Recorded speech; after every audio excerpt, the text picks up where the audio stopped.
ஓம் ஸ்ரீ குருப்யோ நமः. நமஸ் சதஸே நமஸ் சதஸஸ்பதயே.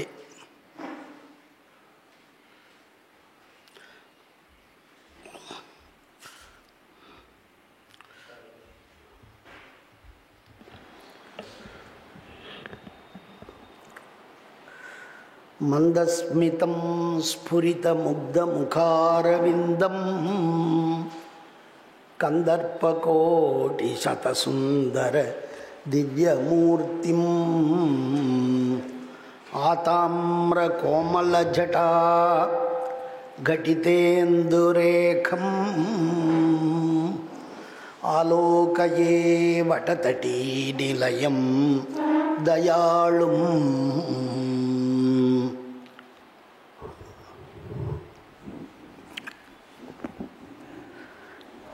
சிவா திருச்சிற்றம்பலம். சிட்டனை சிவனை சேழும் ஜோதியை, சிட்டனை சிவனை சேழும் ஜோதியை, அட்டமூர்த்தியை ஆல நிழல் அமர் பட்டனை திரு பாண்டி கொடுமுடி நட்டனை தொழ நம்பினை நாசமே.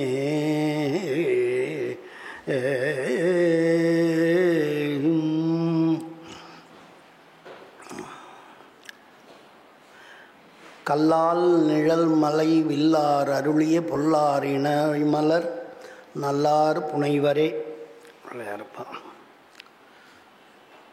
இந்த தத்துவ பிரகாசிகை தொடர் வகுப்பு முறையிலே இன்றைய தினம் 8வது நாளாக, இந்த நவாகோத்சவத்திலே 8வது நாளாக ஸ்லோகம் 56 முதற்கொண்டு பார்க்க இருக்கிறோம்.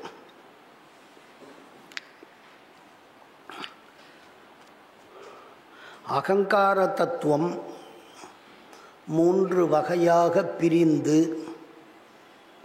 16 தத்துவ உற்பத்திக்கு காரணமாக விளங்குகிறது என்பதை பார்த்தோம். அவற்றிலே இந்த 56வது ஸ்லோகத்திலே மனம் புத்தி என்கின்ற 2 அந்தக்கரணங்களுடைய சித்தியை எடுத்துரைக்கிறார்.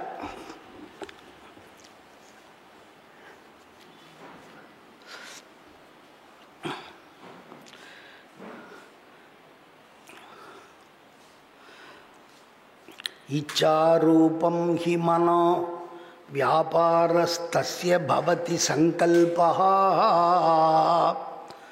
புத்யக்ஷாணி ஸ்ரோத்ரம் த்வக் திருக்ஜிஹ்வாச நாசாச்ச. இச்சாரூபம் ஹி மனஹ வியாபாரஸ்தஸ்ய பவதி சங்கல்பஹ புத்யக்ஷாணி ஸ்ரோத்ரம் த்வக் திருக்ஜிஹ்வாச நாசாச்ச.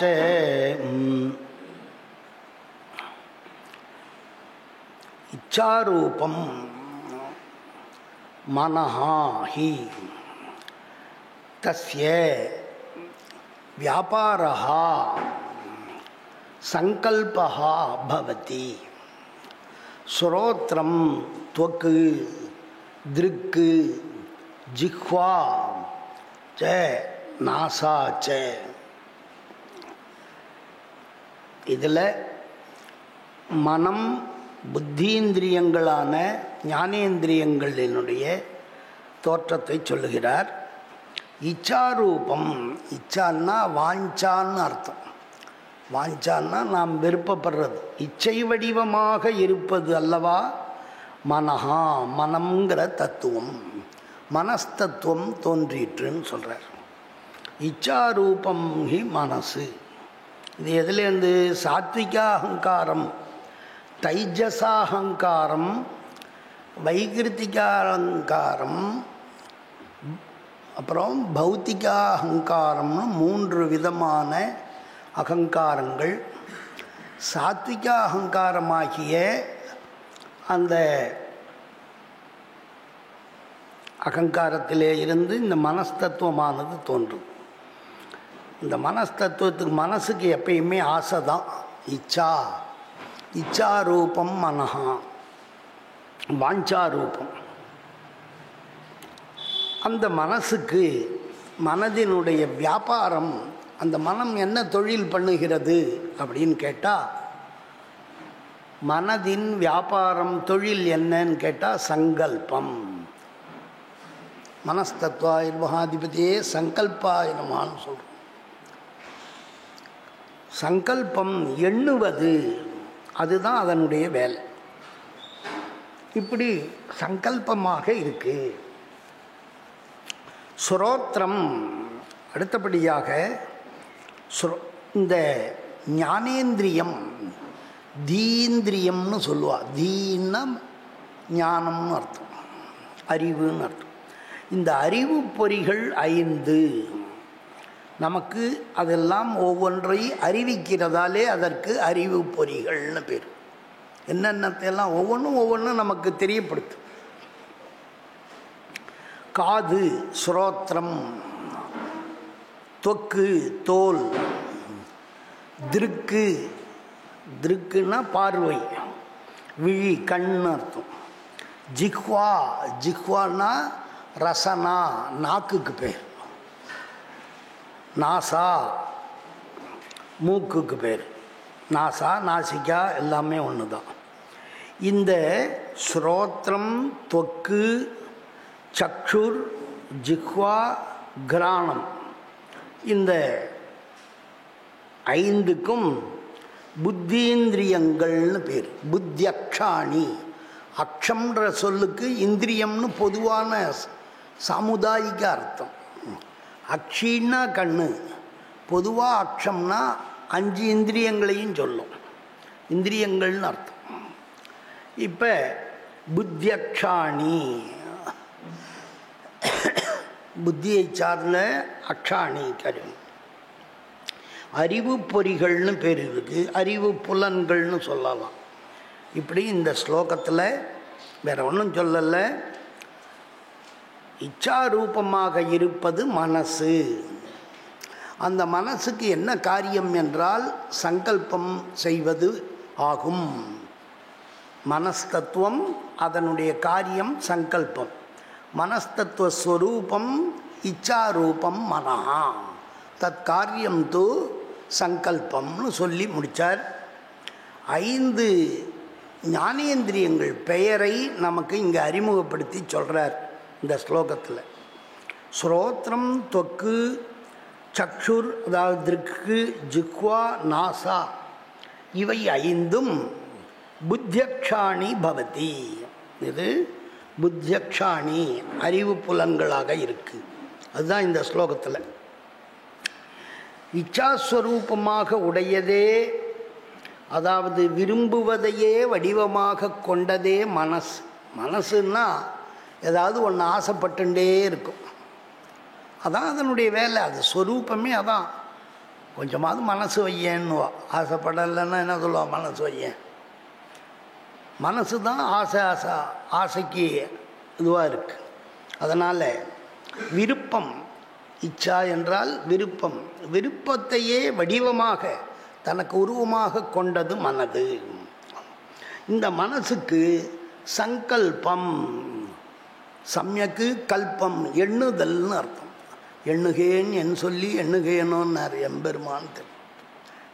எண்ணுதல், கருதுதல், பாவித்தல், இதெல்லாம் இதனுடைய மனசனுடைய வேலை. சங்கல்பம் அதாவது தமிழில் நினைத்தல்னு சொல்லுவாள். நினைத்தல், எண்ணுதல். செவியும் தோலும் கண்ணும் நாக்கும் மூக்கும் இவை ஐந்தும் ஞானேந்திரியங்கள் என்பதாம். இதுதான் இந்த ஸ்லோகத்தினுடைய ஒரு அடுத்தது ஸ்லோகம்.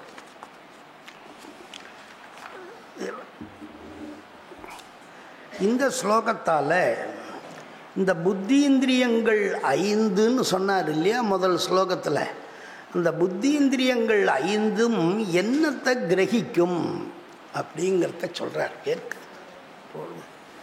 என்னத்தை கிரகிக்கும்னு சொல்கிறார். கிராஹ்யாஸ்தேஷாம் சப்தா ஸ்பர்ஷோ ரூபம் ரசஸ்ச கந்தஸ்ச இத்யேதேஷாம் விஷயாः கிரமேண பஞ்சாபி பஞ்சானாம். கிராஹ்யாः தேஷாம், தேஷாம்னா அந்த ஞானேந்திரியங்களுக்கு, சப்தா சத்தம், ஓசை, ஒலின்னு அர்த்தம். ஸ்ரோத்திரத்துக்கு சப்தா, ஸ்பர்ஷா தொடு உணர்ச்சி, அதாவது ஸ்பரிசம் அது தோலுக்கு, ரூபம் அந்த உருவம், அந்த காட்சி எதுக்கு கண்ணுக்கு விஷயமாக இருக்கு. ரசஹாச்ச சுவை நாவுக்கு, நாசா தத்துவத்துக்கு ரசம் விஷயமாக இருக்கு. கந்த தத்துவம், கந்தம் ச, கந்தம்னா மணம்னு அர்த்தம். கந்தம்ங்கிற வார்த்தைக்கு நறுமணம் மட்டும் இல்லை, பொதுவாக மணம்னு அர்த்தம். கந்தம் மணம் என்பதும் நாசிக்கு. இவ்வாறு வரிசையாக இதின்றார். இந்த வரிசையாக 5 எது எதுக்கு? ஸ்ரோத்ர, தொக்கு, சக்ஷுர், ஜிஹ்வா, கிராணம். இவை 5க்கும் வரிசை முறையாக இது 5ம் விஷயமாகுதுன்னு சொல்கிறார். இது நமக்கு நல்லா தெரிஞ்சது. காது தான் சத்தத்தை கொண்டு வந்து கொடுக்கும். சத்தத்தை கேட்கறது காது மட்டும்தான், வேறு எதாலேயும் சத்தத்தை நம்ம கேட்க முடியாது. சப்த குணம், சப்தத்தை கிரகிக்கக்கூடியது காது. உருவத்தை பார்த்தா உருவத்தை கிரகிக்கக்கூடியது கண்ணு, சுவையை கிரகிக்கக்கூடியது நாக்கு, நாக்கால் தான் டேஸ்ட் பார்க்குறோம்.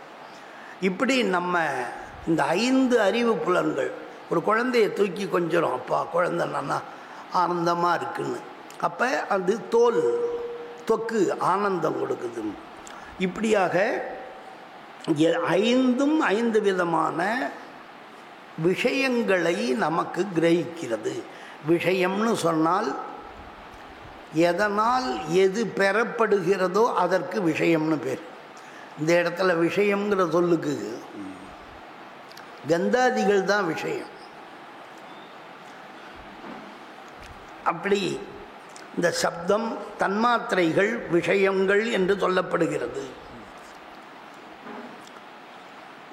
இந்த பஞ்ச அபி, இந்த தன்மாத்திரைகளான சப்தஸ்பர்ச ரூப ரச கந்தம்ங்கிற இந்த 5ம் அப்பி ஏதேஷாம் முன்பு கூறிய அறிவு பொறிகள் பஞ்சானாம் அந்த 5க்கும் கிரமேண கிராஹ்யாக முறைப்படி, கிராஹ்யம்னா கிரக உபாதானே நமக்கு தெரிவிப்பது, எடுத்து கொடுப்பது. ஆகையினால காதுதான் நமக்கு ஒலியை வாங்கி தரும். ஸ்ரோத்ரம், ஸ்பர்சம், சப்தம், ஸ்பர்சம் தொடு உணர்வு தோல் தான் வாங்கி தரும். ரூபம் கண்ணுதான் பெற்றுத்தரும். ரசம் சுவையை நாக்குதான் அறிவிக்கும். கந்தத்தை மூக்குதான் அறிவிக்கும். இப்படி இந்த 5ஐயும் 5 அறிவு புலன்களும் முறையாக விஷயங்களாக சித்திக்கின்றன. விஷயங்கள் நமக்கு இந்த 5 அறிவு புலன்களுக்கும் இவைதான் விஷயங்களாக சித்திக்கின்றனர். இதில் அதான் விஷயம், வேறு ஒன்றும் இல்லை. தீந்திரியானாம் பஞ்சானாம் வியாபாராக கதிதாக.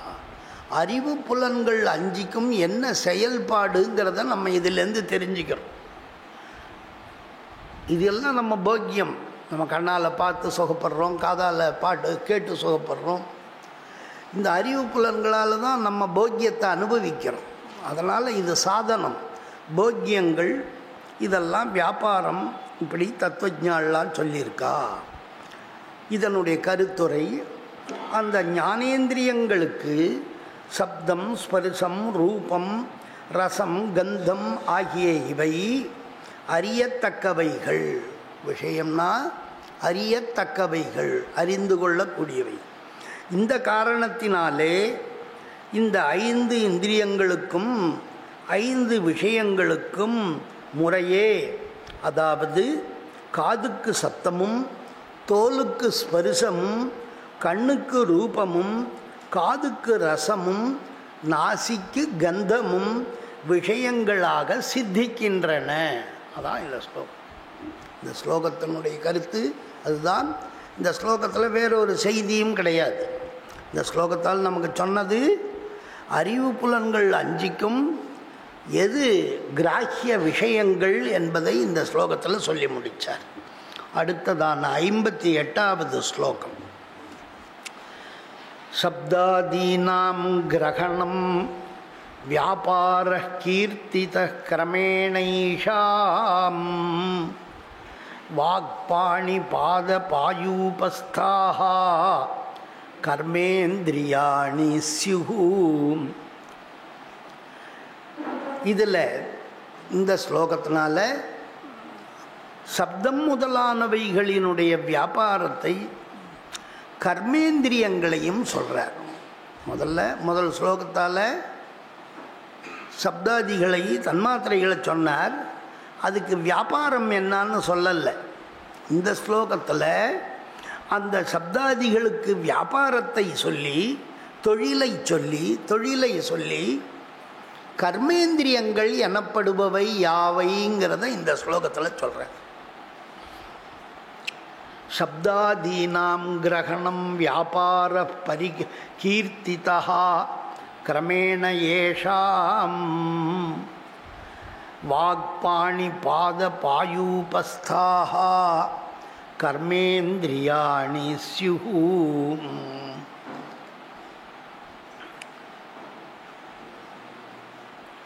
வாக்கு, கர்மேந்திரியங்கள் என்னங்கிறத சொல்கிறார். பதபதார்த்தத்தை பார்க்கலாம். சப்தாதீனாம், சப்தம், ஸ்பரிசம், ரூபம், ரசம், கந்தம்னு சொல்லக்கூடிய இவை 5க்கும் கிரகணம், கிரக உபாதானம். கிரகணம்னா அறிவதுன்னு அர்த்தம். அந்த கிரகணம் இல்லை, சூரிய கிரகணம், சந்திர கிரகணம் இல்லை. இந்த கிரகணம்னா இங்கே ஏற்பதுன்னு அர்த்தம். கிரகணம் என்றால் ஏற்பது. கண்ணால் எது ஏற்கப்படுகிறது? ரூபம் ஏற்கப்படுகிறது, ரூபம் கிரகிக்கப்படுகிறது. அப்படித்தான் கிரமேண கூறிய வரிசை முறையிலேயே நீ மாறுபட்டு இந்திரியந்தானே எது வேணாலும் எதை வேணாலும் கிரகிக்கணும்லாம் கண்ணால் நம்ம கேட்க முடியாது, கண்ணால் பார்க்க தான் முடியும். அப்படி ஒவ்வொன்றும் அதுக்கு உண்டான முறையில் தான் அது கிரகணம் பண்ணுமே தவிர மற்ற இந்திரியங்களுடைய கிராக்கியத்தை மற்றொரு இந்திரியம் கிரகிக்காது. அதுக்கு தான் கிரமேணன்னார். முறையாக சப்தத்தை எது கிரகிக்கும்? ஸ்ரோத்திரம்தான் கிரகிக்கும். ஞானேந்திரியத்தில் ஸ்ரோத்ரேந்திரியத்துக்கு தான் சப்தம் விஷயமாகும். அதுபோல் ஏஷாம் வியாபாராக, இவைகளினுடைய தொழில் 5ம் முறைப்படி கீர்த்திதா. என்ன? வாக்கு, பாணி, வாக்குன்னா பேச்சு, சொல்லுதல். பாதம்னா கால், வாக் பாணி, பாணின்னா கை. பாயுன்றது ஆசனம்.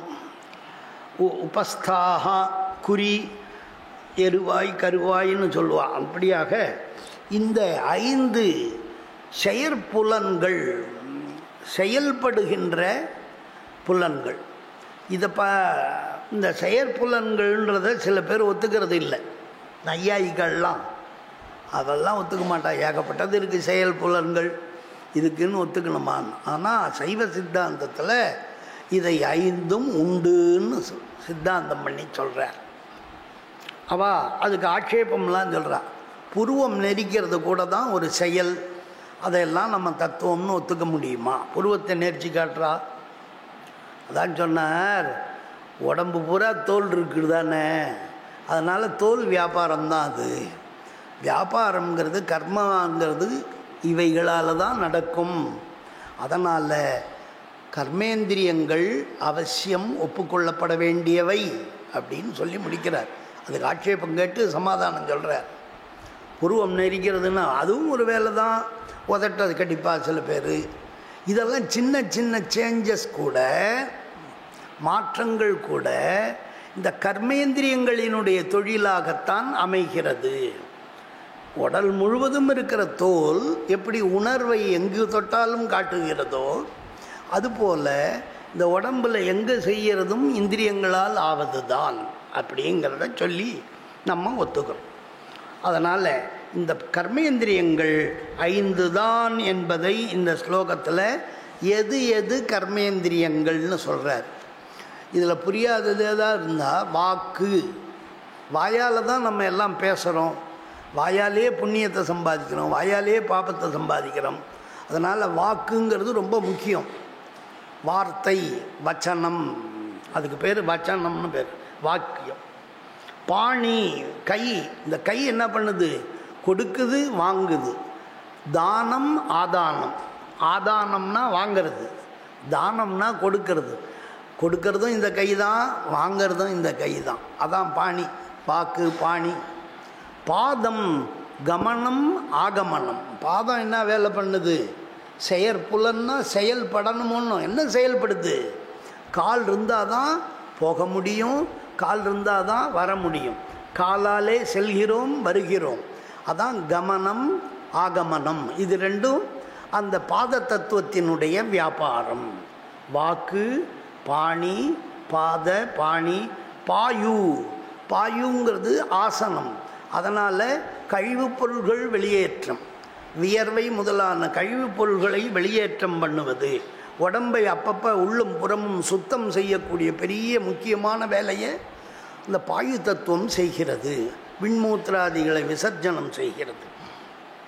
உபஸ்தம், உபஸ்தம் என்பது குறியாக, எருவாயாக, கருவாயாக விளங்குகிறது. கருவாய். அப்படி இந்த உபஸ்தம் என்பது ஆனந்தத்தை கொடுக்கிறது, சிற்றின்பத்தைக்கு அவனை தூண்டி அவனை போகத்தில் ஈடுபடுத்துகிறது. அதனால் படைத்தலை செய்கிறது. இதுவும் ஒரு காரியம் பண்ணு, இல்லைன்னா ஜோகத்தில் சிருஷ்டியே இருக்காது. இப்படியாக இந்த கர்மேந்திரியங்களில் இந்த 5 புலன்களும் 5 விதமான முக்கிய கர்மாக்களை செய்கின்றது. இதை பற்றி ரொம்ப விரிவாக சொல்லியிருக்கார் உரைகள்லாம். இதெல்லாம் எப்படி எப்படியெல்லாம் செய்யுதுன்னு டாக்டர் படிப்பு மாதிரி ஆகமத்தில் அத்தனை விஷயங்களும் சொல்லப்பட்டிருக்கு. அதெல்லாம் உடல் இயக்கம், உடல் இயக்கம் எப்படியெல்லாம் இருக்குது, அவ்வளவு நுட்பமான செய்தியெல்லாம் ஆகமத்தில் விரிவாக சொல்லியிருக்கார். இவர் ரொம்ப நமக்கு சுருக்கமாக இவைதான் செயற்புலன்கள் அப்படின்னு சொல்லியிருக்கார். இதனுடைய கருத்துரை, சத்தம் முதலியவற்றை அறியும் அறிவானது இந்த ஞானேந்திரியங்களுக்கு தொழிலாக சொல்லப்பட்டிருக்கின்றன. ஞானேந்திரியங்களுக்கு தொழில் எதுன்னு கேட்டால் சப்தாதிகள் இல்லையா? ஸ்ரோத்திரம் எதை கிரகிக்கும்? ஸ்ரோத்திரம் என்ன வேலை பண்ணுது? எதுக்காக இருக்குது காது? ஓசையை கேட்பதற்காகவே காது இருக்குது. அதனுடைய தொழிலை தான். எந்த சத்தம் வந்தாலும் காதில் விழும், என் காதில் விழுந்ததுன்னுவான். அப்படி அதனால் இந்த சப்தாதிகள் எல்லாமே அறிவு புலன்களுக்கு தொழில்களாக இருக்கின்றனன்றதும் சொல்லி முடித்தார் முதல் பாதத்தில். அடுத்த பாதத்தில் கர்மேந்திரியங்கள் என்னங்கிற 5ஐயும் குறிப்பிடுகிறார். வாக்பாணி பாத பாயூபஸ்தா கர்மேந்திரியாணி ஸ்யுஹு. இவை 5ம் கர்மேந்திரியங்கள் என்று சொல்லப்படுகின்றன, சொல்லப்பட்டவையாகும்னு சொல்லி முடிச்சிட்டார். அதுதான் இந்த ஸ்லோகம். அடுத்தபடியாக 59வது ஸ்லோகத்தை பார்ப்போம். இந்த ஸ்லோகத்தில் சென்ற ஸ்லோகத்தில் சொன்ன கர்மேந்திரியங்களுக்கு என்ன தொழில்ன்றதை இதில் சொல்ல போகிறார். கர்மேந்திரியங்கள்னாலும் ஒரு ஒரு தத்துவத்தை நம்ம ஒத்துண்டா அது என்னத்தை நமக்கு கொடுக்குது, நமக்கு அது எப்படி உதவுதுங்கிறத நம்ம தெரிஞ்சுக்கிறோம். அதனால் அந்த கர்மேந்திரியானாம் வியாபாரத்தையும் அந்த கரணங்கிறது என்னங்கிறதையும் இந்த ஸ்லோகத்தில் சொல்ல போகிறார். எந்தெந்த தொழில்களால் கர்மேந்திரியங்கள் சித்திக்கின்றன என்பதை இதில் சொல்கிறார். இப்போ வச்சனாதான விகரணோத்சர்கா நந்தாச்ச கர்மைஷாம் அந்த கரணம் திரேதா புத்திரகங்கார சேதசி சேதி. இந்த ஸ்லோகத்தினுடைய 2 அடியில் முதல் அடியால் கர்மேந்திரியங்களினுடைய தொழில்களை சொல்கிறார். ஒரே வரியில் சொல்லி முடிச்சிட்டார். 2வது வரியில் அந்த கரணங்கள் என்பது 3ன்னு அவற்றினுடைய பெயரை குறிப்பிட்டு நமக்கு உணர்த்துகிறார். இந்த 2 வரியில் அதான் என்ன வச்சன ஆதான விகரண உத்சர்க ஆனந்தாக விஷயாக. வச்சன ஆதான விகரண உத்சர்க ஆனந்தாக. அதாவது முறையாக வச்சனம்னா என்ன? பாஷணம், பேசுகிறோம், நம்ம பேசுகிறோம்.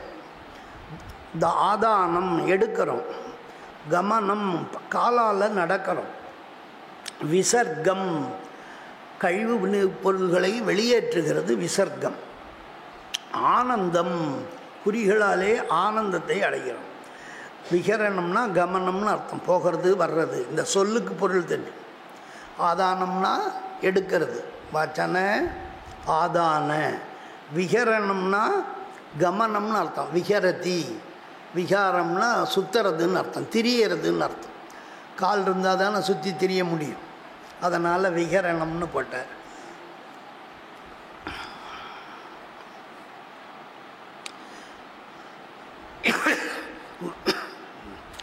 வச்சனம் கதனம் பேசுதல், ஆதானம் ஸ்வீகரணம் ஏற்றல் பெறுதல்னு அர்த்தம். விகரணம் விகரணம்னா கமனம் போதல்னு அர்த்தம், செல்லுதல்.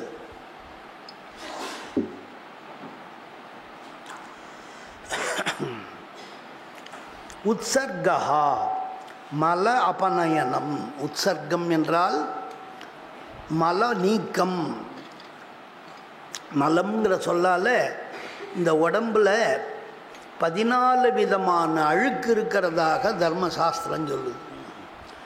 2 கண்ணில், காதில் அழுக்கு, கண் அழுக்கு, காது அழுக்கு, இப்படி மலம் 12 விதமாக அழுக்கு சேரும். அதனால தான் குளிக்கணும் கொள்ளணும்னு சாஸ்திரங்கள் சொல்லுது. வியர்வை அதுவும் உள்ளே இருக்கிற அழுக்கை கொண்டு வந்து வெளியே தள்ளுது. வியர்வை அதுவும் உற்சர்க்கம்தான். சளி, எச்சில் இது எல்லாமே அதில் சேர்ந்தது. அப்படி இதெல்லாம் நமக்கு தொழில் படுகிறது.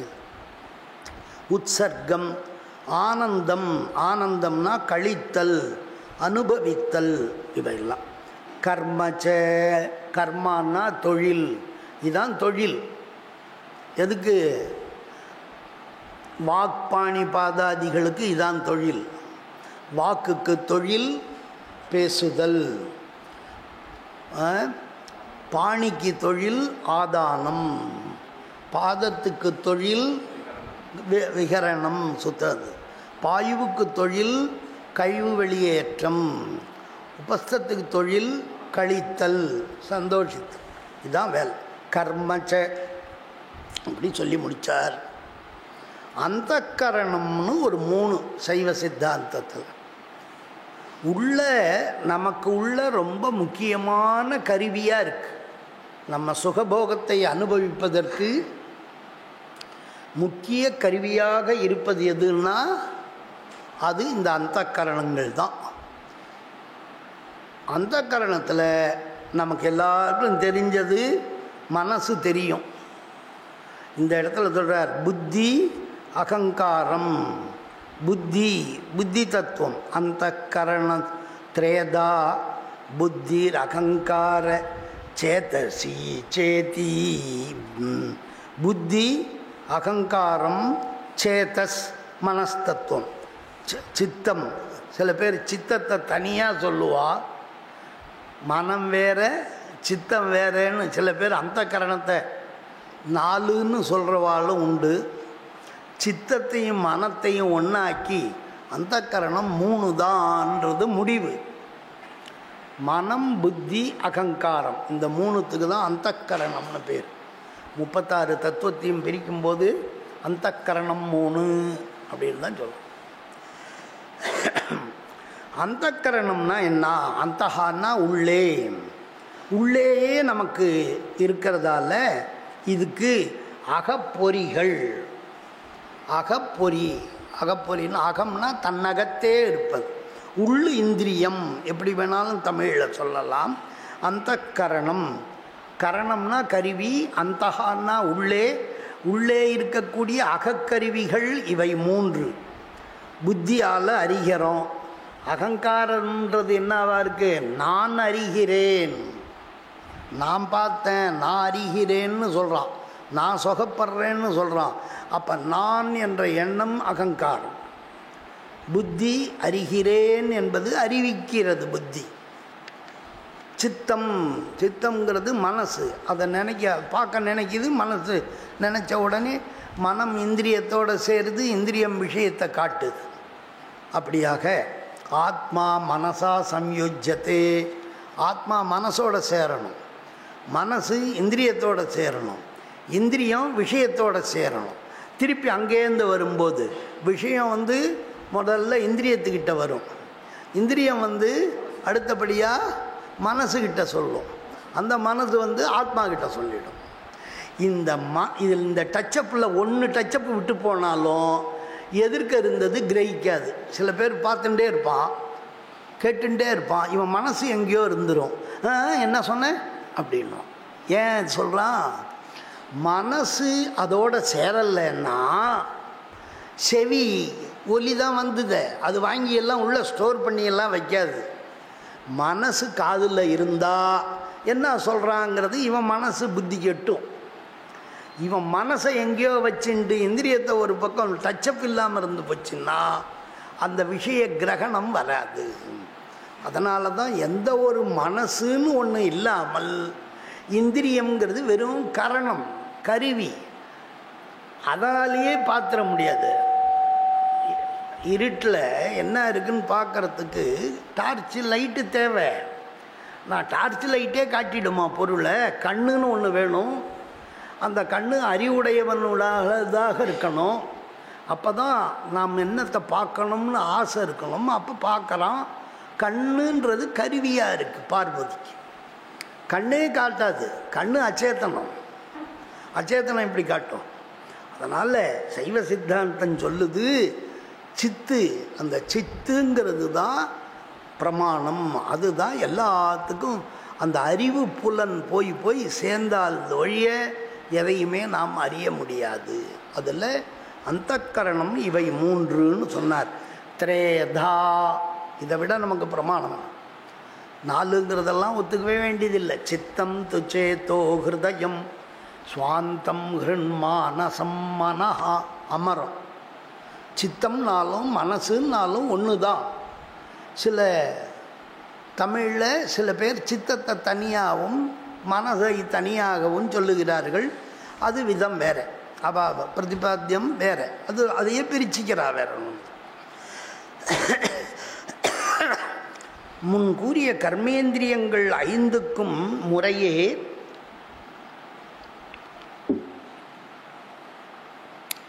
பேசுதல், ஏற்றல், போதல்.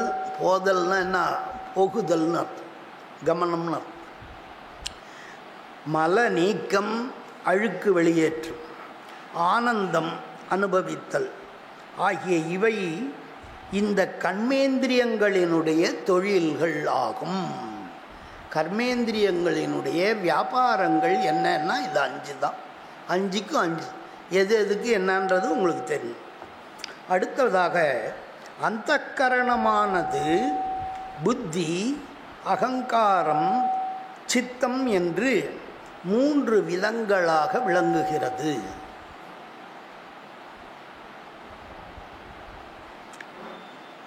வாக்கு முதலிய கரணங்கள் இன்றி பேசுதல், இந்திரிய முதலிய இக்காரியங்கள் உண்டாகாது.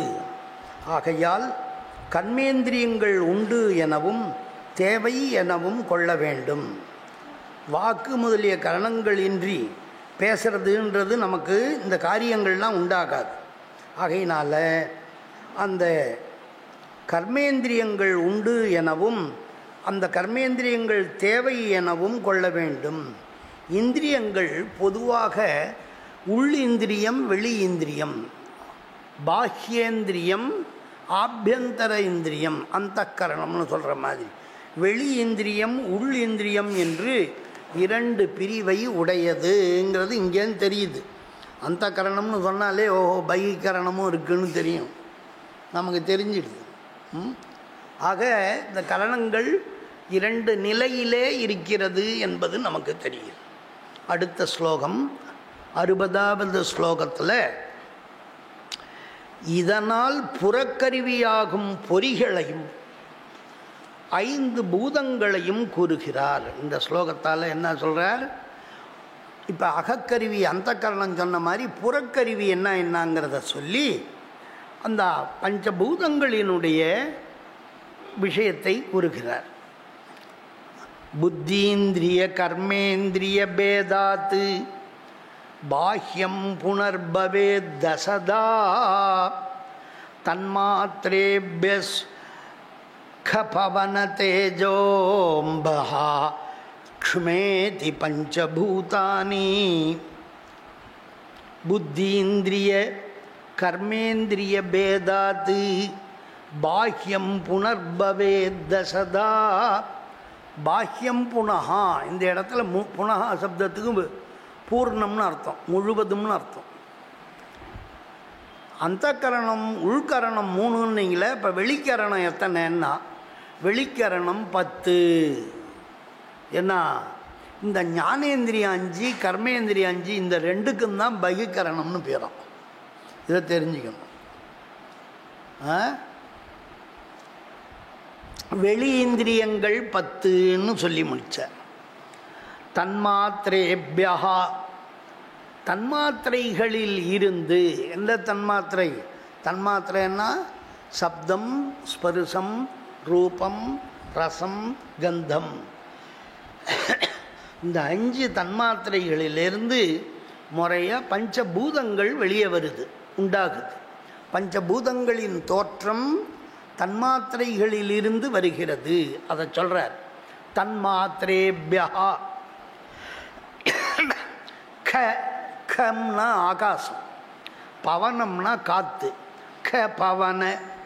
தேஜஹா, தேஜஸ்னா நெருப்பு. க பவன தேஜோ. அம்பஹா, அம்பஹான்னா தண்ணீர், ஜல தத்துவம். க்ஷ்மா, க்ஷ்மான்னா பிருத்திவி, பூன்னு அர்த்தம். க்ஷ்மா இதி ஆகிய இவை 5ம் பஞ்சபூதானி, பஞ்சபூதங்கள் ஆகும். இதுதான் இந்த ஸ்லோகத்தோட பொருள். பதார்த்தத்தை பார்க்கலாம். புத்தீந்திரிய கர்மேந்திரிய பேதாத். புத்தீந்திரியங்கள் என்றும் ஞானேந்திரியங்கள் என்றும் கர்மேந்திரியங்கள் என்றும் கூறப்பட்ட 10ம் பாஹ்யம் பகிக்கரண சம்ஞம். இது எல்லாம் வெளிக்கருவிகள், வெளியில் இருக்கின்ற கருவிகள். புனகா வெளி விஷய செயலுக்கான தத்துவங்களோ தசதா. தா போட்டாச்சுன்னா பிரகாரம், வகைன்னு அர்த்தம். தசதா 10 வகை. அதனால் தசதா தசவிதானி பவேத், 10 வகையாகும். பவேத் ஆகும். தன்மாத்திரேபியா, முன் கூறிய 5 தன்மாத்திரைகளிலே இருந்து. க பவன தேஜஹா, ஆகாயம் காற்று நெருப்பு இவற்றுடன். அம்பஹா தண்ணீர் மற்றும் க்ஷ்மா, க்ஷ்மான்னா பிருத்திவி, தரணி பிருத்திவி, அவனி, மேதினின்னு மண்ணுக்கு எத்தனையோ பேர் இருக்குது, 30 பேர் இருக்குது. க்ஷ்மான்னு சொல்கிறார். க்ஷ்மா தத்துவம், பிருத்திவி தத்துவம்னு பேர். இந்த இடத்துல க்ஷ்மான்னா ரொம்ப பொறுமையாக இருக்கிறவள்னு அர்த்தமா. அந்த க்ஷ்மா அது வரையில் இதி பஞ்சபூதானி, பஞ்சபூதங்கள் தோன்றின. எதிலிருந்து? பஞ்ச தன்மாத்திரேபியா, தன்மாத்திரைகளிலிருந்து தான் பஞ்சபூதங்கள் தோன்றினேன்னு நம்ம சைவ சித்தாந்தம் முடிவாக சொல்லுது. அதனால தான் எது எதிலிருந்து தோன்றியதோ அவை அதில் தான் லயமாகும். இதை நாம் நன்றாக சாஸ்திரத்தில் பலவிதமாக ஆராய்ச்சி பண்ணி சொல்லியிருக்கார். இதில் அவதேயாம்சம் நம்ம நல்லா புரிஞ்சிக்க வேண்டிய செய்தி என்னன்னா, பூத கரணதையா ஏவ தன்மாத்திரானாம் சித்திஹி ஞேயா. ஒன்று உண்டாகுதுன்னு சொன்னால் அதுக்கு காரணம்னு ஒன்று இருந்தே தீரணும். காரியம்னு ஒன்று இருந்தால் காரணம்னு ஒன்று சொல்லி தான் ஆகணும். இது குணத்தத்துவத்தை ஒத்துக்கிறதுக்காக காரணமாக ஒன்று வேணுமேனு பிருத்திவி தத்துவம், பிரகிருதி தத்துவத்தை ஒத்துக்கிறோம். அதுபோல் இங்கே இந்த பஞ்சபூதங்கள் உண்டாகணுங்கிறதுக்காகவே தன்மாத்திரைகள்னு 5 ஒத்துக்கிறோம். இல்லைன்னா இந்த பூதம் எதுலேருந்து வந்ததுன்னு சொன்னால், எதுலேருந்து வந்ததுன்னா சொல்லணுமோன்னு, இல்லைன்னா அது என்ன ஆகிடும், எப்படி வந்ததுன்னு கேட்பா. ஏதாவது ஒரு காரணம், மூல காரணம் சொல்லி தான் ஆகும். அப்போ இந்த 5க்கும் தன்மாத்திரைகள் தான் காரணமாக 5ம் இருக்குது அப்படிங்கிறது இங்கே நான் தெரிஞ்சிக்க வேண்டிய விஷயம். அந்த தன்மாத்திராதிகள் சப்தங்கள் 5ம் தான் வியோமாதி பஞ்சபூதங்களுக்கும் காரணமாக இருப்பவைகள். ஆனால் வித்தியாசமாக மாறி ஒன்று உண்டாகாது. எது வேணாலும் எதுலேருந்து வேணாலும் உண்டாகட்டுமேன்னா அது கிடையாது. அதுக்கு முறை இருக்குது. சப்தாத்து, சப்த தன்மாத்திரையிலிருந்து ஆகாயம் உண்டாகும். வேறு தன்மாத்திரையிலேருந்து ஆகாயம் உண்டாகாது. சப்த தன்மாத்திராத்து ஆகாயம் உண்டாகும். அடுத்தது ஸ்பர்சம். ஸ்பர்ச தன்மாத்திரையிலிருந்து காற்று உண்டாகுது. ரூப தன்மாத்திரையிலிருந்து நெருப்பு உண்டாகுது. அதனால கண் ஒளின்றான். கண்ணால் தானே நம்ம உருவத்தை பார்க்குறோம். கண்ணுக்கு ஒளின்றான். அக்னியினுடைய ஸ்வரூபம். சூரிய சோமா அக்னிலோச்சனா ஜனமஹா. ஒளிப்பொருள் இந்த உலகத்தில் 3 தான், சூரியன், சந்திரன், அக்னி. அதை தான் சுவாமிக்கு சூரிய சோமாக்னி லோச்சனம். அதனால் திருக்ரியேச்சா விஷாலாட்சம் ஞானச்சந்திர கலாதரம். அந்த 3 கண்ணும் ஞானக்கிரியா, இச்சாஜான கிரியா சக்திகள் சுவாமிக்கு கண்ணாக இருக்குது. சூரியன், சந்திரன், அக்னி சுவாமிக்கு கண்ணாக இருக்குது. முக்கண்ணன்னு பேர். முக்கண்ணு அந்த 3 கண்ணும் 3 ஜோதிஸ்வரூபம். அதனால் அந்த கண்ணுக்கு அவ்வளோ விசேஷம். அதனால் ரூபத்தை, அந்த ரூப தன்மாத்திரையிலிருந்து என்ன உண்டாகுது, அக்னி உண்டாகிறது. அடுத்தது ரச தன்மாத்திரையிலே இருந்து தண்ணீர், ஜல தத்துவம், ஆபஹா, அம்பஹா எல்லாம் பேர், ஜலம் உண்டாகிறது. இந்த இடத்துல ஸ்லோகத்தில் அம்பஹான்னா அம்பு, அம்புனி, அம்புனின்னு, அம்புன்னா ஜலத்துக்கு பேர், அந்த அப்தத்துவம்னு பேர், அது உண்டாகுது. அடுத்தது கந்த தன்மாத்திரையில் இருந்து பஞ்சபூதங்களில் முக்கியமான பிருத்திவி தத்துவம் உண்டாயிற்று, நிலம் உண்டாயிற்று கந்தத்திலேருந்து. அதை சொல்லி முடித்தார். இதுதான் இந்த ஸ்லோகத்தில். வேறு ஒரு செயல் கருத்தும் இல்லை. கருத்துரை: வெளி இந்திரியமானது மறுபடியும் கர்மேந்திரியம், ஞானேந்திரியம் என்ற வேறுபாட்டால் 10 விதமாக சித்திக்கிறது.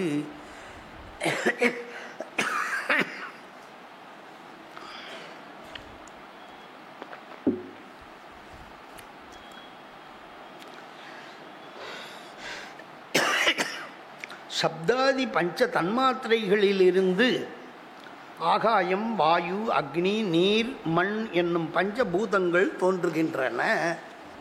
அதான் இந்த ஸ்லோகத்தினுடைய கருத்துரை.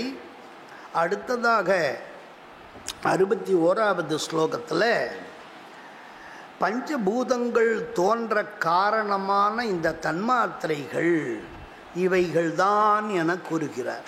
நம்ம சொல்லிட்டோம், இருந்தாலும் நமக்கு தெரிஞ்சதால் முன்னாடியே சொல்லிடுறோம். அவர் ப்ரொசீஜராக சொல்கிறார். தன்மாத்திரைன்னா என்னன்னு சொல்லிட்டார், பஞ்சபூதம்னா என்னன்னு சொல்லிட்டார், எந்த தன்மாத்திரையிலேருந்து எது வந்ததுங்கிறத இந்த ஸ்லோகத்தால் சொல்கிறார். மறுபடி தன்மாத்ராண்ய அவிசேஷாः சப்தாதீனாம் பிரகீர்த்திதாः பஞ்ச பூதானி பஞ்சதேப்யः பவந்தி தான்யேக குணவிருத்வா தான்யேக குணவிருத்யா அப்படின்னு சொல்லி சப்தாதீனாம் சப்தம் முதலானவற்றின் அவிசேஷாக நுண்வடிவங்கள், அவிசேஷம்னா நுண்வடிவங்கள்னு அர்த்தம், விசேஷம் இல்லாமல். பஞ்ச ஐந்துமே, ஏன்னா தன்மாத்திரைனா நுண்வடிவம்னு ஏன் சொன்னார்னா அது சூக்ஷ்மமாக இருக்கும். தன்மாத்திரை வெளியே தெரியாது. தத்து மாத்திரம்னா அது மட்டும்னு அர்த்தம், பண்பு மட்டுமாக இருக்கும்.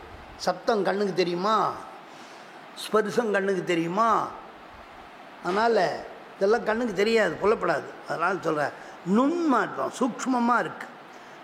அப்படி நுண்வடிவங்கள் ஐந்தும் தன்மாத்திராணி தன்மாத்திரைகள் என்று கூறப்பட்டன. தன்மாத்திராணி பிரகீர்த்திதாக, பிரகீர்த்திதாக என்றால் கூறப்பட்டன, தன்மாத்திரைகளாக கூறப்பட்டன. சூக்ஷ்ம வடிவத்திலே அவிசேஷமாக இருக்கக்கூடியவையாக இந்த சப்தாதிகள் ஐந்தும் தன்மாத்திரைகள் என்று கூறப்பட்டன அப்படின்னு இந்த ஆசிரியர் சொல்லி முடிக்கிறார். தேப்யஹா, அந்த தன்மாத்திரைகளிலே இருந்து பூதானி தானி ஐந்து பூதங்களும் ஏககுண விருத்தியா பவந்தி. இங்கே தான் இந்த ஸ்லோகத்தில் அதை சிறப்பாக சொல்கிறார். இந்த பஞ்சபூதங்களுக்கும் ஒவ்வொன்றுத்துக்கும் ஒவ்வொரு தன்மாத்திரையிலேருந்து வந்ததாக அது மட்டும்தான் இருக்குமா? இப்போ கந்த தன்மாத்திரையிலிருந்து பூமி பிருத்திவி வந்தது. அப்போ பிருத்திவியில் கந்தம் மட்டும்தான் இருக்குமா, இல்லை அதிகமாக இருக்குமா, குறைவாக இருக்குமா? இப்போ சப்தத்திலேருந்து வந்தது ஆகாசம், ஆகாசத்துக்கு எத்தனை குணம் இருக்கும் அதையெல்லாம் சொல்கிறேன். ஏக குண விருத்தியா, ஆகாசத்துக்கு ஒரே ஒரு குணம் சப்தம், சப்த குணகம் ஆகாசம், சப்தம் மட்டும்தான் இருக்கும். அடுத்தது காற்றுக்கு வர்ற போது ஒரு குணம் கூடும், சப்தம் ஸ்பர்சம். காற்றுக்கு ரெண்டு குணம், ஏக குண விருத்தியா, விருத்தியா பவந்தின்னா கூடுதும். காற்றுக்கு ரெண்டு குணம், சப்த குணம், அடுத்தது ஸ்பர்ச குணம். அடுத்தது மூணாவது பூதமான நெருப்புக்கிட்ட வரும், சப்தம் ஸ்பர்சம் ரூபம், மூணு குணமும் சேருது. அதுக்கு இயல்பாக ரூபத்திலேருந்து தான் அது வந்தது, அது விசேஷ குணம். இதை மற்ற ரெண்டும் சாமானிய குணம். அது விசேஷ குணம், இது சாமானிய குணம். அப்படி பிரிச்சுக்கணும். இல்லைன்னா அதை முன்னாடியே சொல்லியிருக்கலாமே, ஏக குண விருத்தியா, அது விசேஷ லட்சம். அப்படியாக அடுத்தது நீர்னு வர்ற போது சப்தம் இருக்குது, ஸ்பரிசம், ரூபம், ரசம், இந்த நாலும் இருக்குது. ஜலம் ஓடுது, ஜலத்தில் சத்தம் எப்படி இருக்குது, சலசலன்னு ஓடித்துன்றான். ஸ்பரிசம் தொட்டால் ஜில்லுன்னு இருக்குது, சூடாக இருக்குன்றான்.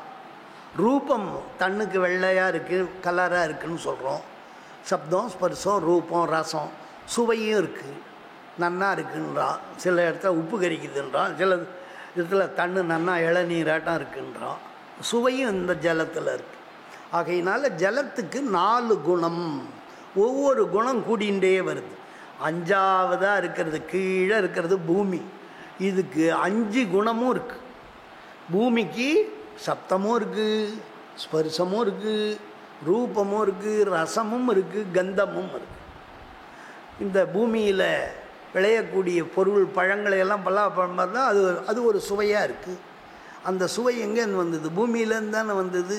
பழங்களில் உள்ள சுவை எங்கேருந்து வந்தது? பழத்துக்கு பூமியிலேருந்து வந்தது. ரசமும் இருக்குது, அதில் வாசனை இருக்குது. பூவுக்கு, சந்தனத்துக்கு இந்த வாசனை எதுலேருந்து வந்தது? வாசனை கந்தவதி பிருத்திவி. பிருத்திவிக்கு ஸ்பெஷல் குணமே கந்தம்தான். மனம் மண் சம்பந்தம் இல்லாமல் மனம் வராது. அதான் அது முக்கியமானது.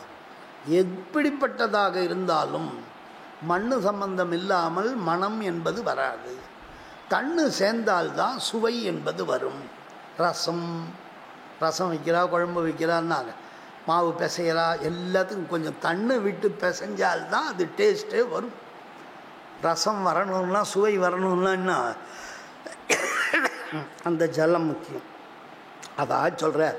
இதிலிருந்து பஞ்சபூதங்களினுடைய குணலட்சணத்தை சொன்னார் இந்த ஸ்லோகத்தில் அப்படிங்கிறத புரிஞ்சுக்கணும். இதனுடைய கருத்துரை, சப்தம் முதலியவற்றினுடைய சூக்ஷ்ம ரூபங்கள் 5 தன்மாத்திரைகளாக கூறப்பட்டிருக்கின்றன. அந்த தன்மாத்திரைகளில் இருந்து ஒவ்வொரு குணத்தின் மிகுதியினாலே, கூடுதலாலே முன் கூறப்பட்ட ஆகாயம் முதலான பஞ்சபூதங்கள் தோன்றுகின்றன. அதுதான் இந்த ஸ்லோகத்தினுடைய கருத்துரை. அடுத்த ஸ்லோகத்தை பார்ப்போம். இந்த 62வது ஸ்லோகத்தில் என்ன சொல்ல போகிறாருன்னா, பஞ்ச மகாபூதங்கள், இந்த நிலம், நீர், நெருப்பு, காற்று, ஆகாயம்ன்ற பஞ்சபூதங்களுக்கும் என்ன செயல்ன்றதை சொல்ல போகிறார். இந்த தத்துவம், பஞ்சபூதங்கள் பஞ்ச தத்துவமாக இருக்கு, அதுக்கு என்ன வியாபாரம்ங்கிறத சொல்ல போகிறார். அவகாச வியூகன பாச்சன சங்கிரக தாரணம் கிரமாதேஷாம் வியாபாரோ பூதானாம் வியோமாதீனாம் சமுத்திஷ்டா. இது நம்ம கூர்ந்து பார்த்தா நமக்கு தெரியறது தான், ஆனால் கூர்ந்து பார்த்தா அது புரியும். இந்த ஆகாசம் என்னத்தை கொடுக்குது? இந்த ஆகாசம் நமக்கு தேவையா அப்படின்னா அவசிய தேவையாக இருக்குது. ஏன்னா இடம் பிடிக்கிறோமே, இடத்த கொடுக்கறதே ஆகாயம்தான். ஆகாயம்னு ஒன்று இல்லைன்னா நசுங்கி போயிடுவோம் எல்லோரும். கேப், ஸ்பேஸ், அதை என்ன அழகாக சொல்கிறா இங்கிலீஷில். இடைவெளி இருந்தால்தான் எதுவுமே ஆரோக்கியமாக இருக்கும். சுவாமி முக்கியமான இடத்துலலாம் இடைவெளி கொடுத்து வச்சுருக்கார். மூளை சூடாகிடக்கூடாதுன்னு மேலே ஓட்டை கொடுத்து அங்கே ஒரு இடைவெளி கொடுத்துருக்கார். தகராகாசம், ஹிருதயத்துக்கு நடுவில் இதயத்தை சுற்றி வெத்து இடமா கொஞ்சம் வச்சுருக்கார். நசுங்கனாலும் நசுங்காதபடி அவர் அவ்வளோ அழகாக சரீரத்தை படைச்சிருக்கார். ஆகாச அவகாசம், அவகாசம்னா இடமளித்தல். வியூகனம்னா பொருந்துதல். காற்று என்ன பண்ணும்? புயல்லாம் அடித்தா எங்கே கிடக்கிறதையும் கொண்டு வந்து ஒரு இடத்துல குவிச்சிடும். அருமையான அந்த கண்டுபிடிப்பு. அதெல்லாம் இயற்கையை சுவாமி சொல்லியிருக்கார் பார். எங்கே இருக்கிறதையும் எதை வேண்டுமானாலும் கொண்டு வந்து குவிக்கக்கூடிய இயல்பு கொண்டதான் காற்று. வியூகன. நெருப்பு என்ன பண்ணும்? பக்குவப்படுத்தும். நெருப்பு என்ன பண்ணும்? எந்த பொருளையும் பக்குவப்படுத்தும். அருமையான வார்த்தை இது. சமைக்கிறதுக்கு பக்குவம்னு பேர், பாக்கம்னு பேர். சமைக்கிறத மட்டுமா பண்ணுது? எல்லாத்தையும் பரிபக்குவம் பண்ணுது. நெருப்பு மட்டும் இல்லைன்னா எவ்வளவோ காரியம். ஈர துணி காயணும், நெய் உருகணும், எல்லாம் பண்ணுது அது. அப்படி பாக்க. சங்கிரகணம்னா ஜலம். எப்போ போனாலும் நம்ம தீர்த்த சங்கிரகணம்னு சொல்லி, ஜலம் இல்லாமல் நம்மளால் வாழ முடியாது. கண்ணு பானன்னு எப்போ பார்த்தாலும் தீர்த்தம் எடுத்துகிட்டே இருக்கும். அதனால் அதற்கு சேர்த்தல்னு பேர். சங்கிரகணம்னா சேர்த்தல். மாவெல்லாம் இருக்குது, நல்லா ரொம்ப நைஸாக அரைச்சிருக்கான். அந்த மாவையெல்லாம் சப்பாத்தி மாவுக்கு பிசையணும். என்ன பண்ணுவா? ஸ்நேகமான ஒரு பொருளை தன்னை விட்டு அதை பிசைஞ்சால் அது எல்லாம் ஒன்று சேர்ந்து விடுது. அப்போ அந்த தண்ணு என்ன பண்ணுது, எல்லா தூளியாக தூள் தூளாக இருந்ததை ஒன்று இணைக்கிறது. அதுதான் தன்னோட வேலை. தனித்தனியாக ஏறு உழுது வச்சுருக்கான், தூசி பறக்கிற மாதிரி ஏறு உழுது காஞ்சி இருக்குது. தன்னை விட்டால் என்ன ஆகிடும், உடனே சேராகி எல்லாம் ஒன்றாயிடும். சங்கிரகணம், சேர்த்தல். அடுத்தது பூமிக்கு என்ன அப்படி தாங்குதல், தாரணம். பூமிக்கு தாரணம், தானிய தாரண போஷண யோகம்னுவா. இந்த தான்னு வந்தால் தாங்கிறது மட்டும் இல்லை, போஷணம்னா காப்பாற்றுது. அதுவும் நெல் விதைக்க வருஷா வருஷமும் நிறைய நமக்கு தானியங்களையும் எல்லாத்தையும் கொடுத்து நம்மளை பசியை போக்கி கனிகளை கொடுக்குது, கீரைகளை கொடுக்குது, தானியங்களை கொடுக்குது. நம்ம பசியை போக்கி நம்மளை காப்பாற்றுறது இந்த பூமி தான். அது மட்டும் இல்லை, நம்ம என்ன பண்ணாலும் நம்மளை தாங்கின்னு இருக்கு. இவன் எவ்வளோ ட்ரில்லு போட்டாலும் அவனும் தாங்கின்னு இருக்கு, போட்டு தொலைக்கிறான். அந்த காலத்தில் இயல்பாக இல்லை. அப்படி பூதங்கள் ஒவ்வொன்றுக்கும் என்ன வியாபாரங்கிறத இந்த ஸ்லோகத்தில் சொல்கிறார். பஞ்சபூதானாம் வியாபாராக. தொழில் என்ன இடமளித்தல், ஆகாயத்தில் இடத்தை கொடுக்கிறது ஆகாயம். பொருந்துதல், காத்து, ஒன்றாக்குதல், கூட்டி வைத்தல். உட்புகுதல், அதாவது வீசுதல், பரவுதல்னு பேர். நெருப்புக்கு வியாபாரம் சமைத்தல். ஜலத்துக்கு வியாபாரம் சேர்த்தல். அடுத்தது பூமிக்கு வியாபாரம் தாங்குதல். சின்ன சின்ன கேள்வியை கேட்டால் சொல்லணும். பூமியின் வியாபாரம் என்னன்னா அது நம்மளை தாங்கின்னு இருக்கு, பட்டுன்னு சொல்லிடலாம். இதான் தத்துவஞானம்னு பேர். கிரமாத்து.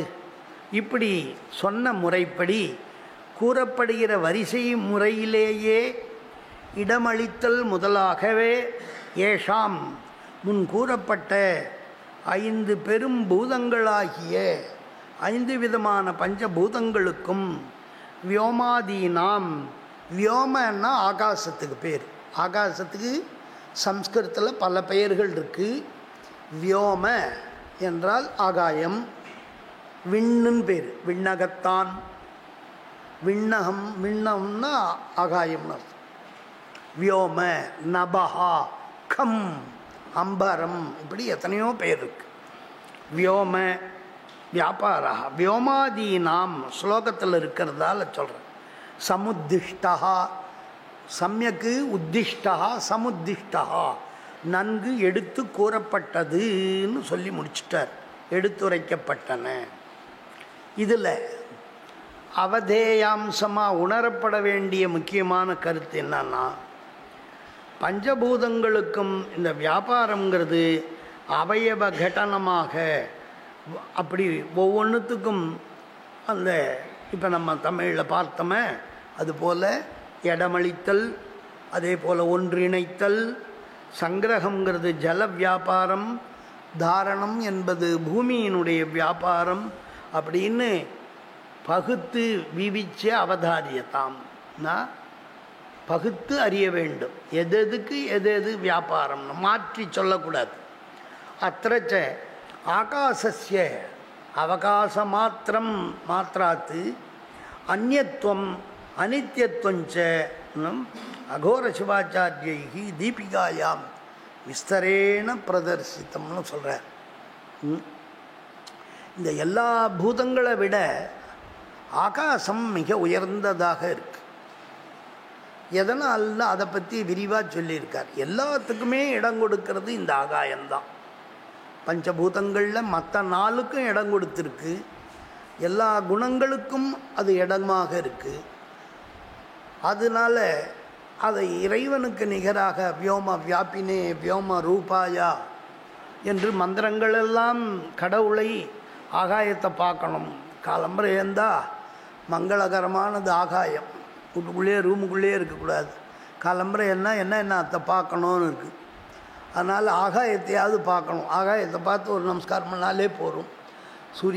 சூரியனை பார்க்கலாம், தீபத்தை பார்க்கலாம், பிராமணன், புஸ்தகம், இப்படி சுபங்கள் எதை பார்க்கணும்னு இருக்குது. அதில் ஆகாயம்ங்கிறது அப்படி சிவஸ்வரூபமானது. விண்ணகத்தான்னு தேவாரங்கள்லாம் சொல்கிறார். வானாகி மண்ணாகி வழியாகி வானாகவும் இறைவன் இருக்கிறான். அஷ்டமூர்த்தியில் அதுவும் ஒரு மூர்த்தி. பஞ்சபூதங்கள், சூரியன், சந்திரன், எஜமானன்ற ஆன்மா. அப்போ பஞ்சபூதங்களில் ஆகாசமும் வரும் இல்லையா? அப்படியாக இறைவனுடைய 8 திருமேனிகளில் ஆகாயமும் ஒன்று, பஞ்சபூதங்களும் ஒன்று. அதை சொல்கிறேன். இந்த பஞ்சபூதங்களுக்கும் முறையாக இவைகளெல்லாம் இடம் கொடுத்தலும், வேறு வேறான பொருள்களை ஒன்று திரட்டுதலும், பாகம் செய்தலும், அதாவது சமைத்திடுதலும், பொடி முதலியவற்றை திரட்டி கட்டுப்படுத்துதலும், பாரங்களை சுமைகளை தரித்தலும் இந்த பஞ்சபூதங்களின் தொழில்களாம். இந்த அக்னி ஒன்று தான் நம்மளுடைய பாப்பங்களையெல்லாம் போக்குறார். ஆத்மாக்களை சுத்தம் பண்ணுறதால தான் அவருக்கு வன்னின்னே பேர். அது பார்க்கம்னா பக்குவப்படுத்துறது, ஆத்மாக்களையும் பக்குவப்படுத்துது, ஞானத்தை பக்குவப்படுத்துது. சரீரம் இறந்து போயிட்டான், அதையும் அக்னியில் பக்குவப்படுத்துகிறோம். எல்லா மருந்துகள் மாத்திரைகள் இல்லாமல் அக்னியில் பஸ்மம் பண்ணி சாப்பிட்றோம். ஆயுர்வேதாதிகளில் அக்னி நமக்கு எல்லா விதத்துலேயும் உதவக்கூடியது. அக்னினா சமையலுக்கு மட்டும் இல்லை, எல்லாத்துக்கும் வைத்தியத்திலேயும் பயன்பாட்டில் அதிகமாக இருக்கக்கூடியது, பயன்படக்கூடியது. எரிபொருள்றான். எரிபொருள் சக்தி இல்லாமல் ஒன்றுமே பண்ண முடியாது. நம்ம உடம்பில் 3 அக்னி உடம்புக்குள்ளே இருக்குது. ஜாடராக்னி, பைந்தவாக்னி, நாபியக்னின்னு. இந்த அக்னி இந்த பஞ்சபூத சரீரம்ன்றோம். இந்த சரீரத்துக்கே பாஞ்சபௌத்திக தேகம். பஞ்சபூதங்களோட தன்மை என்ன உண்டோ அத்தனையும் இதில் இருக்கும்.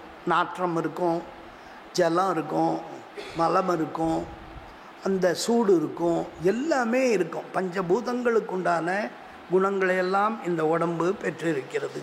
அப்படிப்பட்ட ஒரு உடம்பை இறைவன் நமக்கு தனுகரண புவனங்களை கொடுத்து அனுகிரகம் பண்ணியிருக்கார்.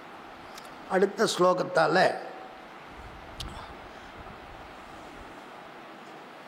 தன்மாத்திர பூதாத்மகமான 10 காரியங்களுக்கும் காரியத்துவம், இந்திரிய ஆதாரகத்துவம் இவற்றையெல்லாம் இந்த ஸ்லோகத்தில் சொல்ல போகிறார். காரியமிதம் தசதா யத் தத்கரணைஹி காரியதே சமாவிஷ்ய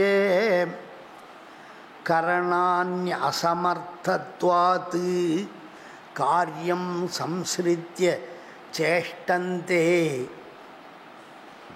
பதம் பிரித்து காரியம் இதம் தசதா யத் தத்கரணைஹி காரியதே சமாவிஷ்ய கரணானி யஸ்மாத்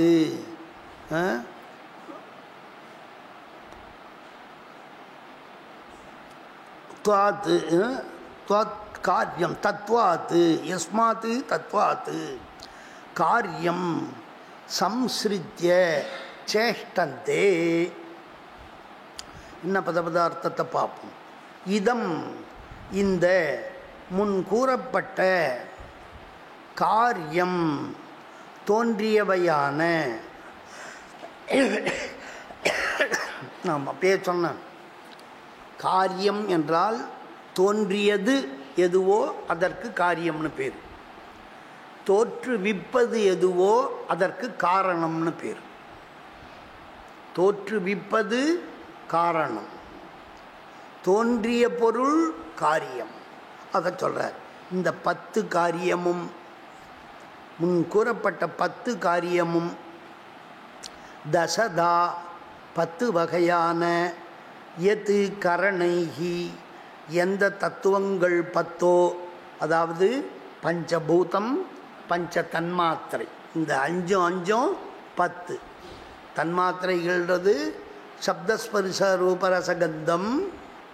அதனுடைய காரியமான ஆகாச, சமீரண, அக்னி, ஜல, பிருத்திவி அப்படின்ற இந்த 5.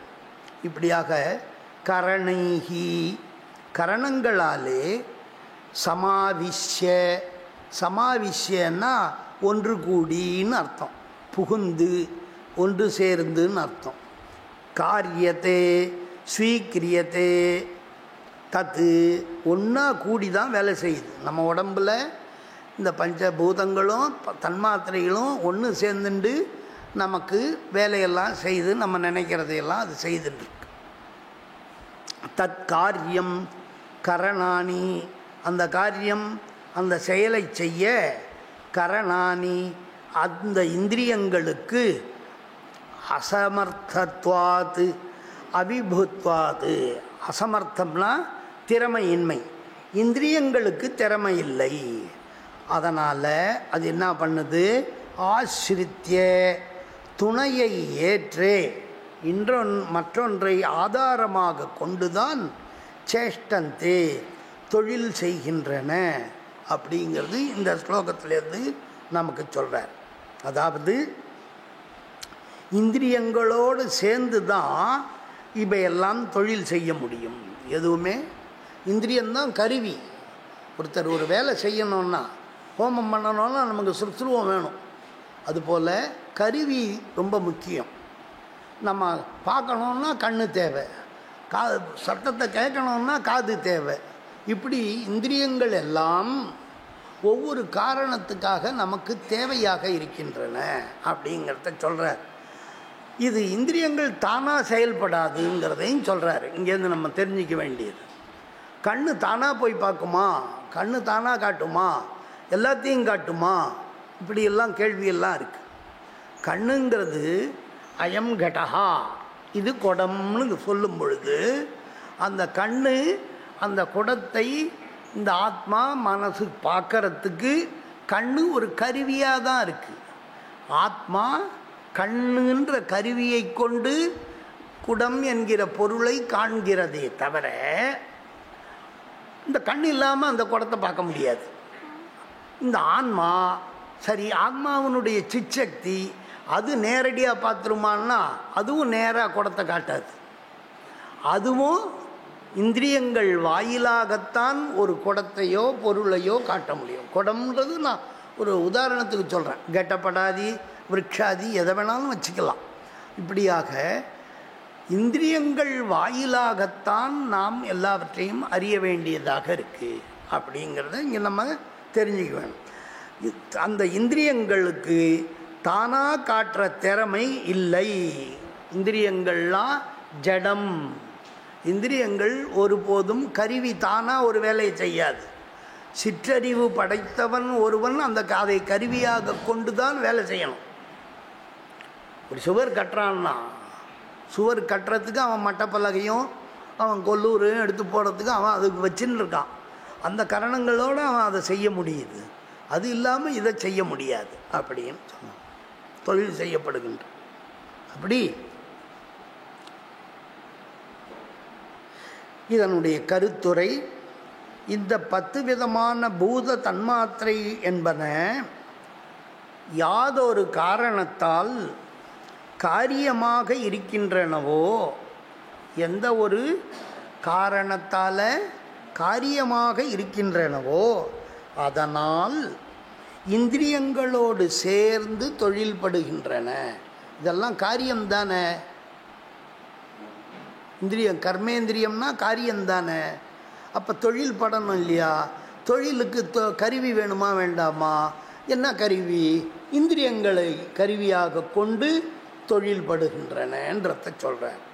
இந்திரியங்களுக்கு சாமர்த்தியம் இல்லாமையால் 10 காரியங்களை ஆதாரமாக, அதாவது நிலைக்களமாக கொண்டு தொழில் செய்கின்றன. அதிஷ்டானம்னா நிலைக்களம்னு அர்த்தம் தமிழ். அதிஷ்டானம்னா அந்த இடத்துல இது இருந்துட்டு அந்த காரியத்தை அது செய்கிறது அப்படின்னு சொல்ல. அடுத்த ஸ்லோகம் இந்த தத்துவங்களின் இலக்கணத்தை கூறிவிட்டு மேல் எந்த தத்துவங்களுக்கு எவற்றினிடத்தில் எவ்வாறெல்லாம் அன்வயம் என்பதை பற்றி கூறுகிறார் அடுத்த ஸ்லோகத்தில். இதுவரையில் பொதுவாக 36 தத்துவத்தையும் இதுவரையில் விளக்கியிருக்கிறார். பிருத்திவி தத்துவம் வரைக்கும் கொண்டு வந்து சொல்லிவிட்டார். சிவதத்துவத்தில் ஆரம்பித்து பிருத்திவி தத்துவம் வரையிலும் 36 தத்துவங்களை சொல்லியிருக்கார். இந்த 36 தத்துவங்களை 3 பகுதிகளாக பிரித்து சொல்லியிருக்கார். முதல் பகுதி சுத்த தத்துவம். அதுக்கு சுத்தம்னா சிவம், அதனால் அதுக்கு சிவத்தத்துவம்னு சொல்கிறோம். அது சிவம், சக்தி, அடுத்தது சதாசிவம், ஈஸ்வரம், சுத்த வித்யா.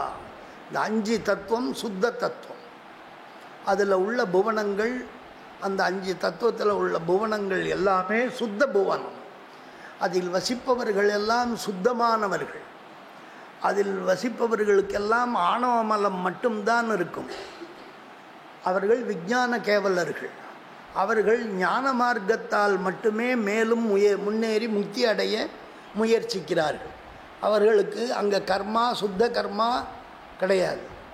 அப்படி கர்ம பாசமே இல்லாதவர்கள். அப்படியாக அந்த சுத்த புவனம்ன்றதை சொல்லி முடித்தார். அடுத்த நிலையில் 2ஆம் நிலை 7 தத்துவங்கள் சுத்தமும் அசுத்தமுமாக பயன் பெறக்கூடியதாக ஞானத்தை கொடுத்து, ஞானத்தையும் கொடுக்குது, அதே டயத்தில் பாசமாகவும் இருக்குது. அதனால் இதனை சுத்த அசுத்தம்னு சொல்லலாம். மாயா தத்துவம், உபாதானம்.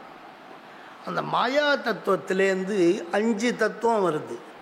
கலாதி பஞ்சகம், கால, நியதி, கலா, வித்யா, ராக. இதுக்கு காலாதி பஞ்சகம்னு சொல்லலாம், அல்லது கலாதி பஞ்சகம்னு சொல்லலாம், ரெண்டும் சொல்லலாம். இந்த 5ஆல் கிடைக்கக்கூடிய போக்திருத்துவத்துக்கு புருஷ தத்துவம்னு பேர். இந்த 5ம் ஒன்று சேர்ந்து ஆத்மாவை அனுபவிக்கும்படி செய்யும் பொழுது அதற்கு புருஷ தத்துவம்னு பேர். அப்படின்னு 7ஆவது தத்துவமாக புருஷ தத்துவம். மாயா, கலாதி பஞ்சகம், மேலே சொன்னது மாயா உபாதானம், கீழே சொல்லக்கூடிய புருஷ தத்துவம் போக்தா. நடுவில் உள்ளது 5 பஞ்ச கோஷம். அப்படி ஆத்மாவனுடைய பஞ்ச கோஷமாக பாதுகாப்பாக இந்த ஆன்மா எப்படி இருக்குங்கிறது நடுவில் கொண்டு வந்து வச்சார். அழகா பஞ்சகோஷாந்தரஸ்திதன்னு. மாயை முதலான 7 இந்த ஆன்மாவுக்கு உனக்கு கீழே 24 தத்துவம் இருக்கு பாரு, அதையெல்லாம் நீ அனுபவி, உனக்காக தான் அதெல்லாம் இருக்குது, அதை நன்னா பயன்படுத்தி அனுபவிச்சுக்கோ அப்படின்னு சொல்கிறது எதுன்னா இந்த 5 தான், இந்த 7 தத்துவங்கள். அதனால் இந்த போக்திரு தத்துவங்களாக 7ம் சொல்லப்பட்டது. அதுக்கு கீழே 5, 7, 7 12 போச்சு. பாக்கி என்ன 24 தத்துவம் ஆத்ம தத்துவம். இந்த ஆத்மாவுக்காக போக்கிய வஸ்துவாக இருக்குது. ஒவ்வொரு பிரதிபுருஷத்தும் ஒவ்வொரு ஆத்மாவுக்கும் போக்கியத்துக்கு சாதனமாக இருக்கக்கூடியவை 24 தத்துவங்கள். எல்லாமே போக சாதனம்தான். போகம் எதுன்னா இந்த போக தத்துவங்கள் 24. இந்த 24மே பயன்பாட்டுக்கு உடையதாக இருக்குது. அப்படின்னு 36 தத்துவங்கள் நம்ம சைவ சித்தாந்தத்தில் உண்டு. இதுதான் தீட்சையில் சுத்தம் செய்யப்படுகிறது. இத்தனை தத்துவங்கள்லாம் என்னத்தில் இருக்குது? தத்துவம் எதுக்குன்னா, தத்துவங்கள்லாம் தத்துவஸ்வரூபம். பல கோடி யோஜனை விஸ்தீர்ணமும் உயரமும், எவ்வளோ அகலமோ அவ்வளோ உயரம் இருக்குது. அண்டமாக பூமின்னா பிருத்திவி தத்துவம்னா அது எப்படி இருக்குதுன்னு சொல்கிறோம். கோட்டி யோஜனை விஸ்தீர்ண ஜம்பு தீபா. இந்த ஜம்பு தீபங்கிறது இவ்வளோ பெருசு இருக்குது. அதுபோல் அகலம் எவ்வளவோ அவ்வளோ உயரமாக வட்டமாக ஒவ்வொரு தத்துவமும் இருக்குது. தத்துவத்துக்குள்ளே என்ன இருக்குது? புவனங்கள் இருக்குது. அதெல்லாம் சகல ஷடத்வன்யாசங்கிறதுலையும் தீட்சையிலையும் சொல்லுவாள். ஒவ்வொரு தத்துவத்துக்குள்ளேயும் 10 புவனங்கள் இருக்குது. 10 புவனமும் மேலும் கீழுமா அப்படியே இருக்குது. அந்த புவனத்துக்குள்ள புவன சரீரங்கள். அந்த புவனத்தை தோற்றுவிக்கிறவர் யார்? அனந்தேஸ்வரா, அனந்தேஸ்வர், ஸ்ரீகண்ட ருத்ரர். இவாள்லாம் அந்த மாயையையும் பிரகிருதியையும் கலக்கி உருவங்களை கொடுக்குறான். அப்போ அந்த புவனங்களில் தான் அந்த உடம்பு வசிக்குது. அந்த உடம்பில் தான் இந்த ஆத்மாக்கள் புரியஷ்டக தேகத்தோடு போய் பூந்துண்டு அந்த உலகத்தை அந்த ஆன்மா அனுபவிக்குது. ஆக தத்துவம், தத்துவத்துக்குள்ள புவனம், புவனத்துக்குள்ள புவனஜ சரீரம், புவனஜ சரீரத்துக்குள்ள புவனவாசினகா ஆத்மாக்கள் இவெல்லாம் இருக்கா. அதனால் சர்வ ஆத்மாக்களுக்கும் வாசஸ்தானமாகவும் இந்த தத்துவ பகுதிகள் இருக்கின்றன. இதுதான் இந்த சைவ சித்தாந்தத்தினுடைய முழு அளவு. அண்டத்திலையும் இருக்குது, இந்த பிண்டமாகிய நம்ம சரீரத்திலும் 36 தத்துவங்கள் இருக்குது. வெளியேயும் இருக்குது, உள்ளேயும் இருக்குது. அதுதான் இப்போ வெளியேயும் எப்படி நவகிரகங்கள் கோள்கள் இருக்குது, அது சம்பந்தம் நம்ம சரீரத்துக்குள்ளேயும் ஒவ்வொன்றுக்கு அதிகரணமாக அது இருக்குது. சூரியன் ஒரு உறுப்பு எலும்புக்கு, செவ்வாய் மூளைக்கு, மூளைக்கு, அதே போல் இந்த சந்திரன் மனசுக்கு, மனோகாரகன், இப்படி காரகத்துவத்தை வசிக்கிறான்.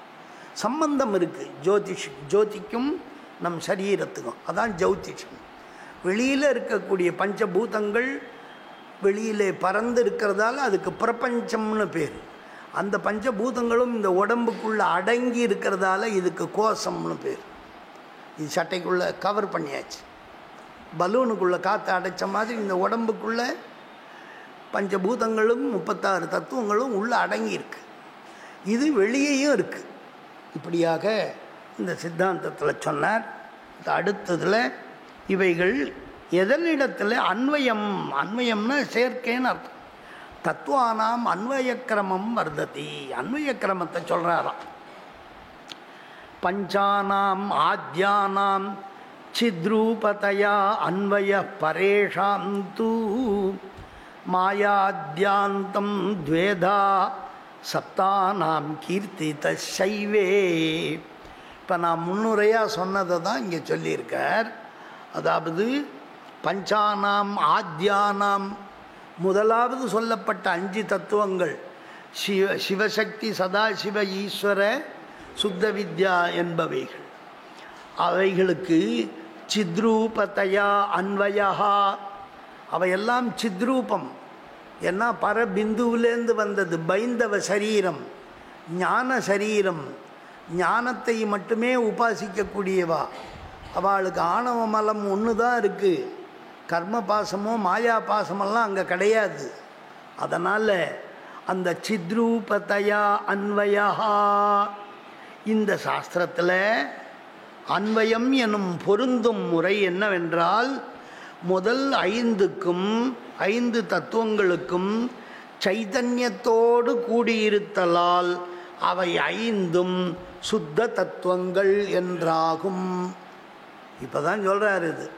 இப்போ தத்துவங்களுடைய இதை 3ஆக பிரித்து சுத்தம் அசுத்தம்னு பிரிக்கிறத இப்போ தான் சொல்கிறார். இந்த எந்த தத்துவம் எந்த தத்துவத்தில் பொருந்தும், மாறி மாறி வருமா, அந்த 5லேயே சுத்தம் அசுத்தம் சுத்த அசுத்தம்னு ஏதாவது மாறுமா? அப்படிலாம் மாறாது, முறை இருக்குது. முதல் சொன்ன 5மே சுத்தந்தான். அது 5ம் ஒன்று தான், 1 5ஆ தெரியுது அப்படின்லாம் சொல்லி முடிச்சார். பஞ்சானாம் சித்ரூபதயா பரேஷாம் தூ, மற்றவைகளுக்கு மாயாத்யானாம், மாயா தத்துவம் முதற்கொண்டு 7 தத்துவங்கள், புருஷ தத்துவம் வரையில் 7 தத்துவங்களுக்கும் துவேதா த்விப்பிரகாரேண அன்வயா சித்ரூபதயா அச்சித்ரூபதயாச்ச, அறிவு சார்ந்த சுத்தத்தோடும் அறிவு சாராத அசுத்தத்தோடும் சம்பந்தமுடையவை 2 விதமாகவும் இருக்குன்னு சொல்கிறார். இதில் புருஷ தத்துவங்கிறது எதுலேயும் சேராதுங்கிற குமாரதேவர் அவர் சொல்லியிருக்கார். புருஷ தத்துவங்கிறது 5ம் ஆக்டிவேட் ஆகிறதால வர்றது, அதில் சுத்தமும் கிடையாது அசுத்தமும் கிடையாது அப்படின்னு. ஏன்னா புருஷ தத்துவத்தில் தனி புவனங்கள்லாம் வச்சு சுத்தம் பண்ணுறது இல்லை. புருஷ தத்துவத்தில் புவனங்கள் சொல்லப்பட்டிருக்கு. தீட்சையில் சுத்தி பண்ணுறத மேலே ராக தத்துவத்தில் வச்சு சுத்தம் பண்ணிடுன்றார். இது ஆதாரமாக இருக்காது. ஏன்னா இவன் மோட்ச காலத்தில் இவன் போய் மாயையில் அடங்கிடுவான். அப்போ இந்த புருஷன் என்ன, புருஷ தத்துவங்கிறது போயிடும். எப்போ இந்த 5 கலாதி பஞ்சகமும் சேருதோ அப்போ புருஷ தத்துவம் மறுபடி முளைச்சிக்கும். அப்படி ஒரு விசேஷமான தத்துவம்னோ புருஷத்துவமேதி கணநாத்துங்கினார். புருஷ தத்துவங்கிறது ஒரு ஔபச்சாரிக தத்துவம், அதனால் அதை ஒத்துக்காமலும் இருக்க முடியாது. தத்துவம் ஜடம், புருஷன் பசு, அவன் சித்து, அவனே இதுன்னு சொல்லிட முடியாது. அதனால் புருஷ தத்துவத்தையும் ஒத்துண்டு தான் ஆகணும். புருஷன்றதுனால ஆத்மான்னு நினச்சிக்க கூடாது. ஆத்மா வேற, இந்த தத்துவம் வேற அப்படின்னு சொன்னோம். இதான் இதனுடைய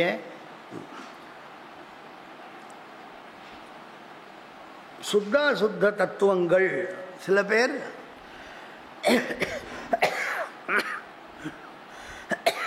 அந்த நடுவில் இருக்கிற ஏழையும் சுத்த தத்துவம்னு சொல்லுவான்.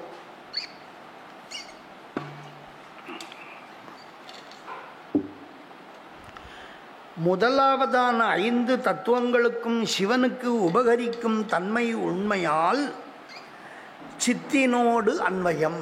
எதனால் சித்தோட சேர்க்குறீங்க அந்த 5ஐயும்னு கேட்டான். முதல் 5 சிவனோட சம்பந்தப்பட்டிருக்கு, சித்தோட சம்பந்தப்பட்டிருக்கிறதால அது சுத்தம், சுத்தாத்வா.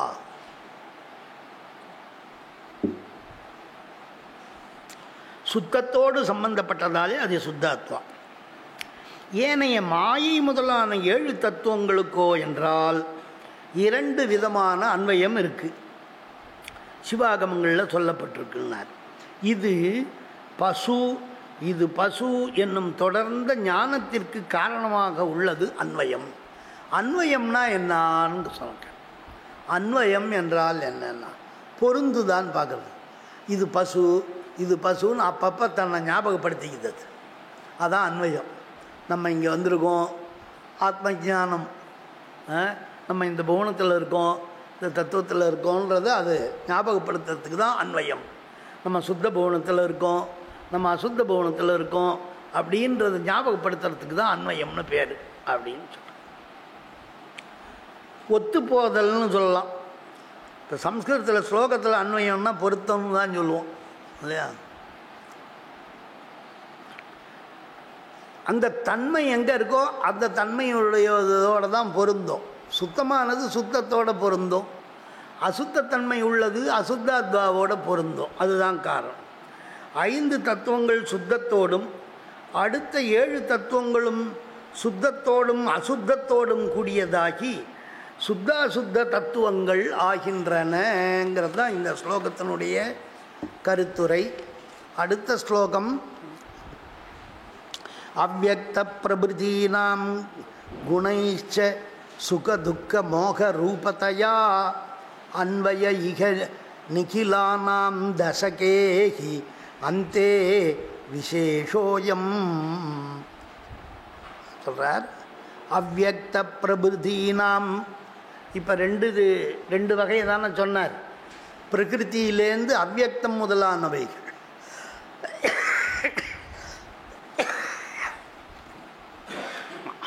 அவ்யக்தம்னா பிரகிருத்தின்னு அர்த்தம். அந்த பிரகிருத்தியாதி பிருத்திவியந்தம் குணைஹி குணங்களாலும் சுக துக்க மோக ரூபத்தையா சுகம் துக்கம் மோகம் என்கிற உருவங்களோடு இருத்தல், இவை பற்றி நிகிலானாம், நிகிலானாம்னா சமஸ்தானாம்னு அர்த்தம், எல்லாத்துக்கும்னு அர்த்தம். எல்லா தத்துவங்களோடும் அன்வயா அன்வயமானது கூறப்பட்டது. எல்லா தத்துவங்களுக்கும் சுகம் துக்கம் மோகம், தத்துவம்லாம் ஜடம் தானே, அதனால் பாசம். தத்துவங்கள் 36 பாசம்.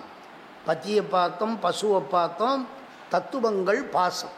அதனால் மோகத்துவம். சுகதுக்கம் போகஜனகம் போகதாயகம். அதனால் தத்துவங்கள்லாம் 36 தத்துவங்களுக்கும் இது எல்லாமே இருக்குதுன்னு சொல்கிறார்.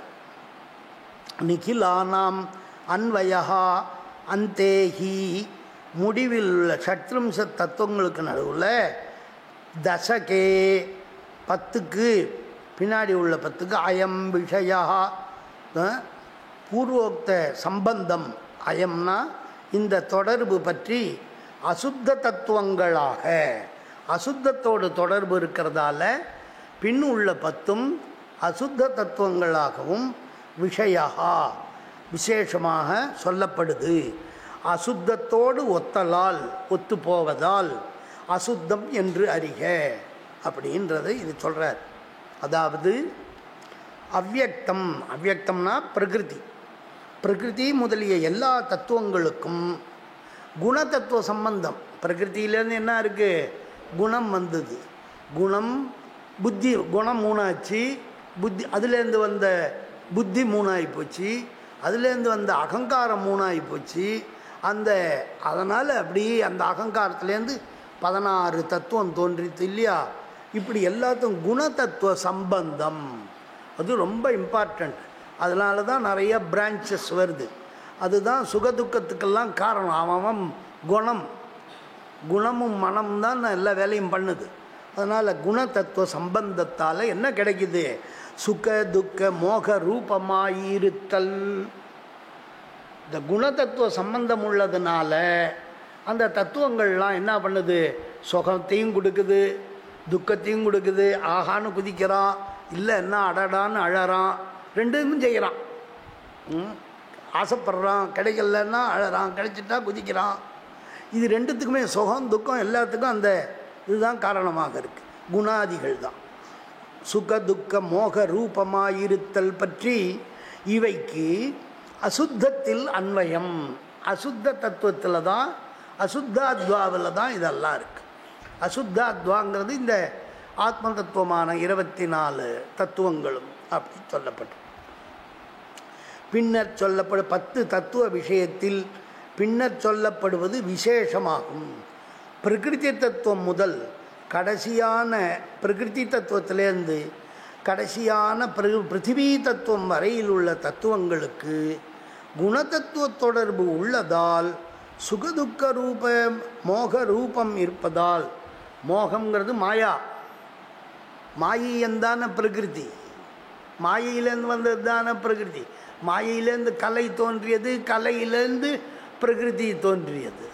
ஆகையினால மாயை டைரக்டாக அட்டாக் பண்ணல, பிரகிருதி வாயிலாக தன்னுடைய காரியங்கள் மூலமாக அது நமக்கு பாசமாக விளங்குகிறது, மாயா பாசம். அதனால் இவையெல்லாம் இந்த சுகம் துக்கம் மோகங்கிற 3ஐயும் கொடுக்கறதால இதெல்லாம் அசுத்த தத்துவங்கள். அசுத்த அத்வா, அத்வான்னா வழி, அத்வான்னா புவனம்னு வச்சுக்கணும்.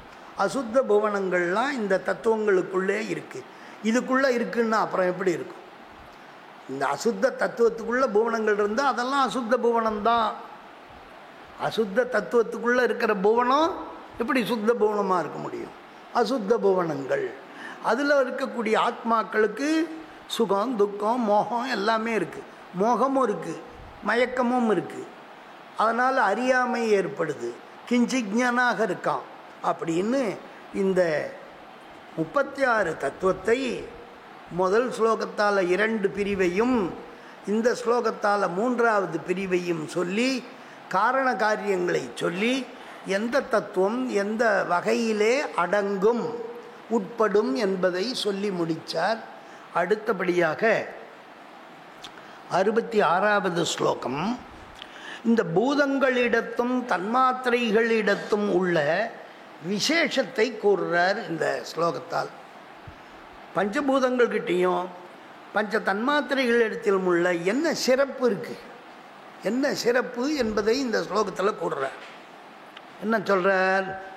சப்தாதேர் குணசாமியே துல்லியத்வேனான்வயோ யத்ர விஜ்ஞேயா அங்காங்கி பாவ விஹிதோ பவதி விசேஷஸ்து கேஷாஞ்சித்.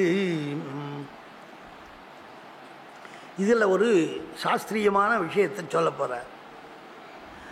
அத்திர இந்த முன்பு சொன்ன 10ல் 10ன்னா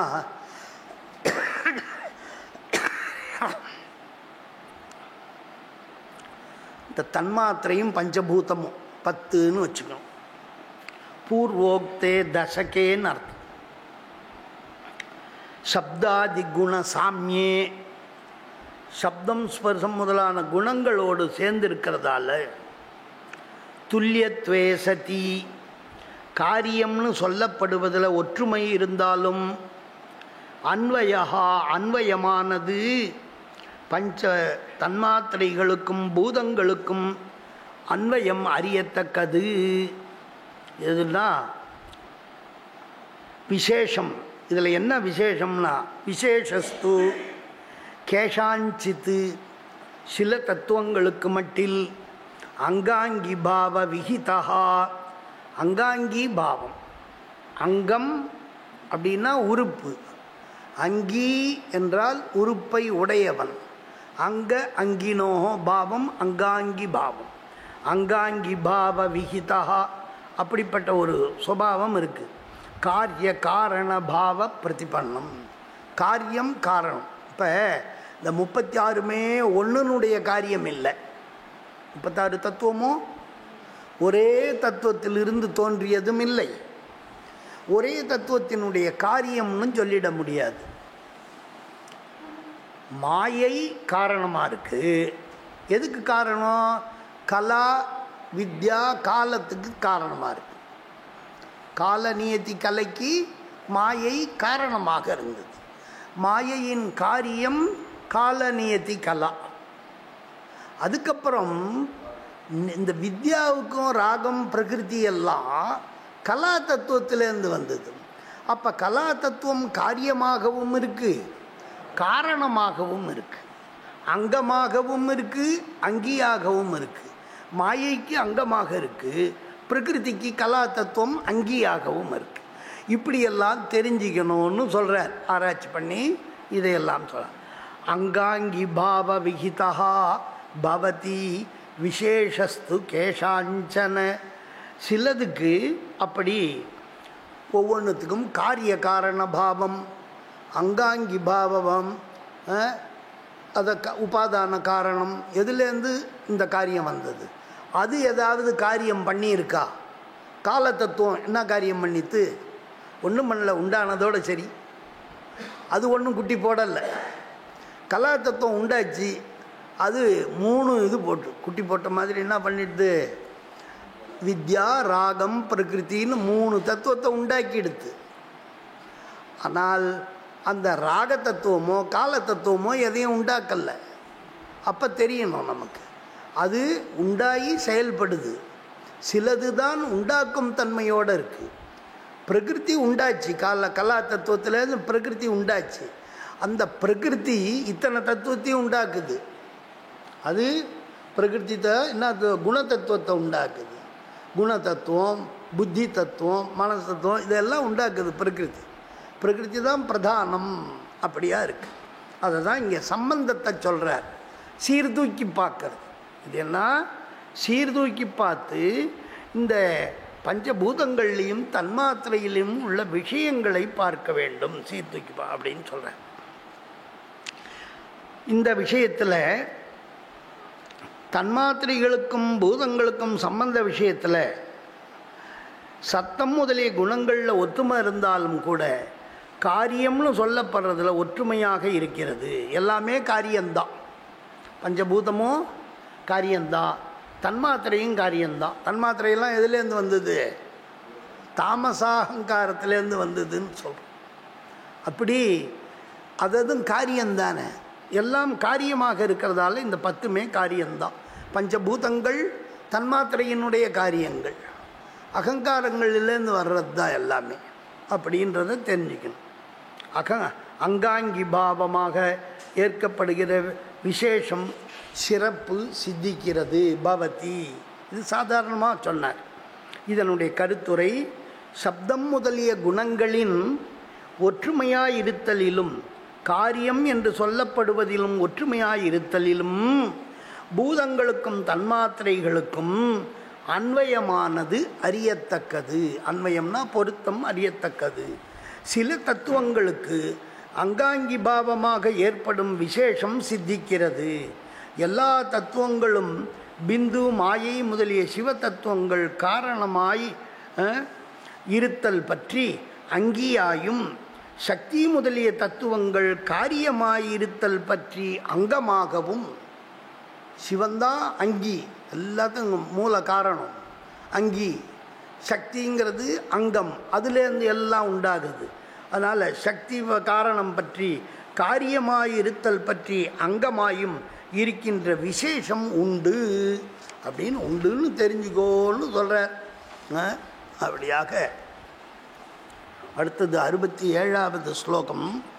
தத்வானாம் ஸ்திதிரேஷா கதிதா சிருஷ்டிக்ரமேண சர்வேஷாம் பிரதிலோமம் பரிணாமாத் மாயாயாம் தானி லீயந்தே. நான் சொல்கிறார், சர்வேஷாம் எல்லா தத்துவங்களுக்கும், தத்துவானாம் சர்வேஷாம் தத்துவானாம் எல்லா தத்துவங்களுக்கும், சிருஷ்டிக்கிரமேன படைக்கும் முறையால், உற்பத்தி கிரமமால், இப்போ நம்ம சொன்னது பூரா உற்பத்தி கிரமம், சிவதத்துவத்தில் ஆரம்பித்து பிருத்திவி தத்துவம் வரையில் சொல்லுவதற்கு உற்பத்தி கிரமம், தோற்ற முறைமைன்னு பேர். பிருத்திவி தத்துவத்தில் ஆரம்பித்து சிவதத்துவம் வரைக்கும் சொன்னால் ஒடுக்க முறைமை, சம்ஹார கிரமம் என்று பெயர், விலோம கிரமம், வியுற்பத்தி கிரமம்னு சொல்ல. ஏஷா இந்த தத்தமது காரணங்களிலே ஸ்திதிஹி இருப்பு, ஸ்திதினா இருப்பு, நிலைப்பாடுன்னு அர்த்தம். ஒடுங்கும் இடமானதும், எதுக்குமே யதாஸ்தானம்னு ஒன்று, ஸ்தானம் ஒன்று சொல்லணுமோன்னு, இதெல்லாம் எங்கே இருக்குன்னு உண்டாச்சு, எங்கே ஓய்வு எடுக்கும், அப்படியே திரிஞ்சுட்டே இருக்க முடியுமா, எதுக்காவது ஒரு ஓய்விடம் வேணுமே, ஸ்தானம் சொல்லுங்கன்றத சொல்கிறார். ஸ்தானம் கதிதா தானி அந்த தத்துவங்கள், பரிணாமாத்து திரிவதால் உருமாறுவதாலே, அங்கனம் பரிணமிக்கும் தத்துவங்கள், பிரதிலோமம்னா என்ன, காரியத்திலிருந்து காரணத்துக்கு போகுது, காரியத்திலிருந்து காரணத்திற்கு எதிர்மறை முறையினாலே போவது. மாயாயாம் மாயா தத்துவத்தில், மாயாயாம் லீயந்தே இந்த தத்துவங்கள்லாம் எங்கே ஒடுங்குதுன்னா, எதிலிருந்து உற்பத்தியாச்சோ அதில் தான் இதெல்லாம் போய் ஒடுங்குது. மொத்தம் 3 விதமான ஒடுக்க ஸ்தானங்கள். சுத்த புவனத்துக்கு மகாமாயா பிந்துன்னு சொல்கிறது. சுத்த புவனங்களுக்கு என்ன, மாயைன்னு சொல்லக்கூடியது. அசுத்த புவனங்களுக்கு பிரகிருத்தின்னு சொல்லக்கூடியது. பிரகிருத்தியும் கிட்டத்தட்ட மாயை போல. இது மாயேயா, மாயையினுடையவள் பிரகிருதி. இந்த 3ல் முதல்ல கீழேந்து ஆரம்பித்து, அதனால் சப்தஸ்பர்சாதிகளில் முதல்ல பஞ்சபூதங்களை ஒடுக்கி, அவைகளை அகங்காரத்தில் ஒடுக்கி, அவைகளை குணத்தில், புத்தியில், அதை பிரகிருத்தியில், குணத்தில் இப்படி ஒடுக்கிறோம். கந்தே பிருத்திவி ஒடுக்க கிரமம் உங்களுக்கு நல்லா பூத சுத்தியில் தெரியும். கந்தே பிருத்திவி, சந்தன கந்தத்தில் பூமியை ஒடுக்கணும். ரசே ஜலம், ரூபே அக்னி, ரூபத்தில் நெருப்பு, ஸ்பரிசே வாயு, சப்தே வியோம, சப்தத்தில் ஆகாசம். இப்போ 5க்குள்ளே ஒடுக்கியாச்சு, 5 குறைஞ்சிது. ஏதாஸ் தன்மாத்திராஸ் தாமசாகங்காரே, இந்த 5 உள்ள கொண்ட தன்மாத்திரை 5ஐயும் தாமசாகங்காரத்தில் போட்டாச்சு. இப்போ 10 குறைஞ்சிது. வாக்பாணி பாதபாயு பஸ்தாக்கியானி, இந்த கர்மேந்திரியங்கள் 5ஐயும் ராஜசாகங்காரத்தில் போட்டாச்சு. அடுத்தது ஞானேந்திரியங்கள் 5ஐயும் மனசையும் தூக்கி சாத்விகாகங்காரேன்னு போட்டாச்சு. இப்போ 3 அகங்காரம்தான் இருக்குது. இந்த 16 தத்துவமும் இந்த 1 அகங்காரத்தில் வந்து அடங்கி போச்சு, அடங்கி விட்டது. இந்த அகங்காரத்தை அப்புறம் என்ன பண்ணணும், சச்ச புத்தவ், இந்த அகங்காரத்தை தூக்கி புத்தி தத்துவத்தில் போ, அது ஒடுங்கி போச்சு. சா புத்தவ் என்ன பண்ணலாம், சச்ச புத்தவ் சா குணேஷு, அந்த புத்தி தத்துவம் என்ன குணத்திலேருந்து வந்தது, குணதத்துவத்தில் போய் அது ஒடுங்கி போச்சு. குணதத்துவம் பிரகிருத்தவ், குணதத்துவத்தை தூக்கி பிரகிருத்தியில் ஒடுங்கி போச்சு. காரணத்தில் காரியம் ஒடுங்குது. மண்ணில் குடம் செய்தான், குடம் மண் குடம் உடஞ்சி போச்சு, என்ன ஆகும்? திருப்பி அதே மண்ணாக தான் ஆகும். அது போல தான் அப்படி பிரகிருதி வரைக்கும் லயத்தை பண்ணியாச்சு. அதுக்கு மேலேயும் அதே போல் என்ன பண்ணுறோம்? சா ராக சான்னா பிரகிருதி, சா ராக வித்யேச்ச கலாயாம், அந்த பிருத்திவியும் பிரகிருதியும் ராக வித்யையும் கலையில் ஒடுங்குது. கலாச்ச மாயாயாம், கலை போய் மாயையில் போய் ஒடுங்குது. கலாச்ச மாயாயாம், மாயை வரைக்கும் முடிஞ்சு போச்சு. மாயை எதுலேயும் ஒடுங்கல்ல, அதான் விஷயம். மாயை ஒடுக்கத்துக்கு காரணமாக நித்தியமாக இருக்குது. இது வரைக்கும் அசுத்த புவன ஒடுக்கம் கூறி முடித்தார். சுத்த தத்துவ புவனத்தை ஒடுக்க ஆரம்பிக்கிறார். சுத்த வித்யா தத்துவம் ஈஸ்வர தத்துவே, தத் ஈஸ்வர தத்துவம் சதாசிவ தத்துவே, தத் சதாசிவ தத்துவம் சக்தி தத்துவே, தத் சக்தி தத்துவம் சிவ தத்துவே, சிவ தத்துவமபி ததபி அக்ஷுப்த ரூபே பிந்தௌ விலீனமிதி பாவயேத். கலக்கப்படாத பிந்து பகுதியில் இது போய் ஒடுங்கியதாக பாவித்துக்கொள். ஆக மொத்தம் உண்டானது எல்லாம் ஒடுக்கத்தை உடையது. இதான் சித்தாந்தம். எது எது உண்டாச்சோ அதெல்லாம் ஒடுங்கும். உண்டான காலம்னு ஒன்று இருந்தால் ஒடுக்க காலம்னு ஒன்று இருக்கும். அப்போ சிருஷ்டி காலம்னு ஒன்று இருந்தால் சம்ஹார காலம்னு ஒன்று இருக்கும். அதையெல்லாம் சொல்ல போகிறார். இப்போ இதெல்லாம் எப்பயுமே இருந்துட்டுருக்குமா மனுஷா உடம்புல? பிரதி புருஷத்துலேயும் இந்த 36 தத்துவம் இருந்துட்டுருக்குமா? இதுக்கெல்லாம் ஓய்வு உண்டா அப்படின்னா இருக்குது. இதெல்லாம் பிரளய காலத்தில் மாயையில் சூக்ஷ்ம தேகமாக அப்படியே ஒடுங்கி இருக்கும். சூக்ஷ்ம தேகம்தான் 30 தத்துவமும். அதனால் 30 தத்துவ சமூகமும் சூக்ஷ்மமாக இருக்கிறது தான் புரியஷ்டகம்னு பேர். அதனால் இந்த தத்துவங்கள் எல்லாம் பிரளய காலத்தில் எதில் ஒடுங்கியிருக்கும்? மாயையில் ஒடுங்கியிருக்கும். மேலே உள்ள 5 தத்துவமும் மகாமாயையில் ஒடுங்கி இருக்கும். அதுவும் மகாமாயையில் ஒடுங்கியிருக்கும். திருப்பி சிருஷ்டி காலத்தில் யதாக்கிரமம் இப்போ நம்ம படித்தோமே, சிருஷ்டிக்கிரமப்படி முதல்லேருந்து பிந்துவிலேருந்து சுவாமி க்ஷோபிக்க அது 5 தத்துவம் வரும். இப்படியாக சிருஷ்டி சம்ஹாரம் அதை தான் இங்கே சொல்கிறார்.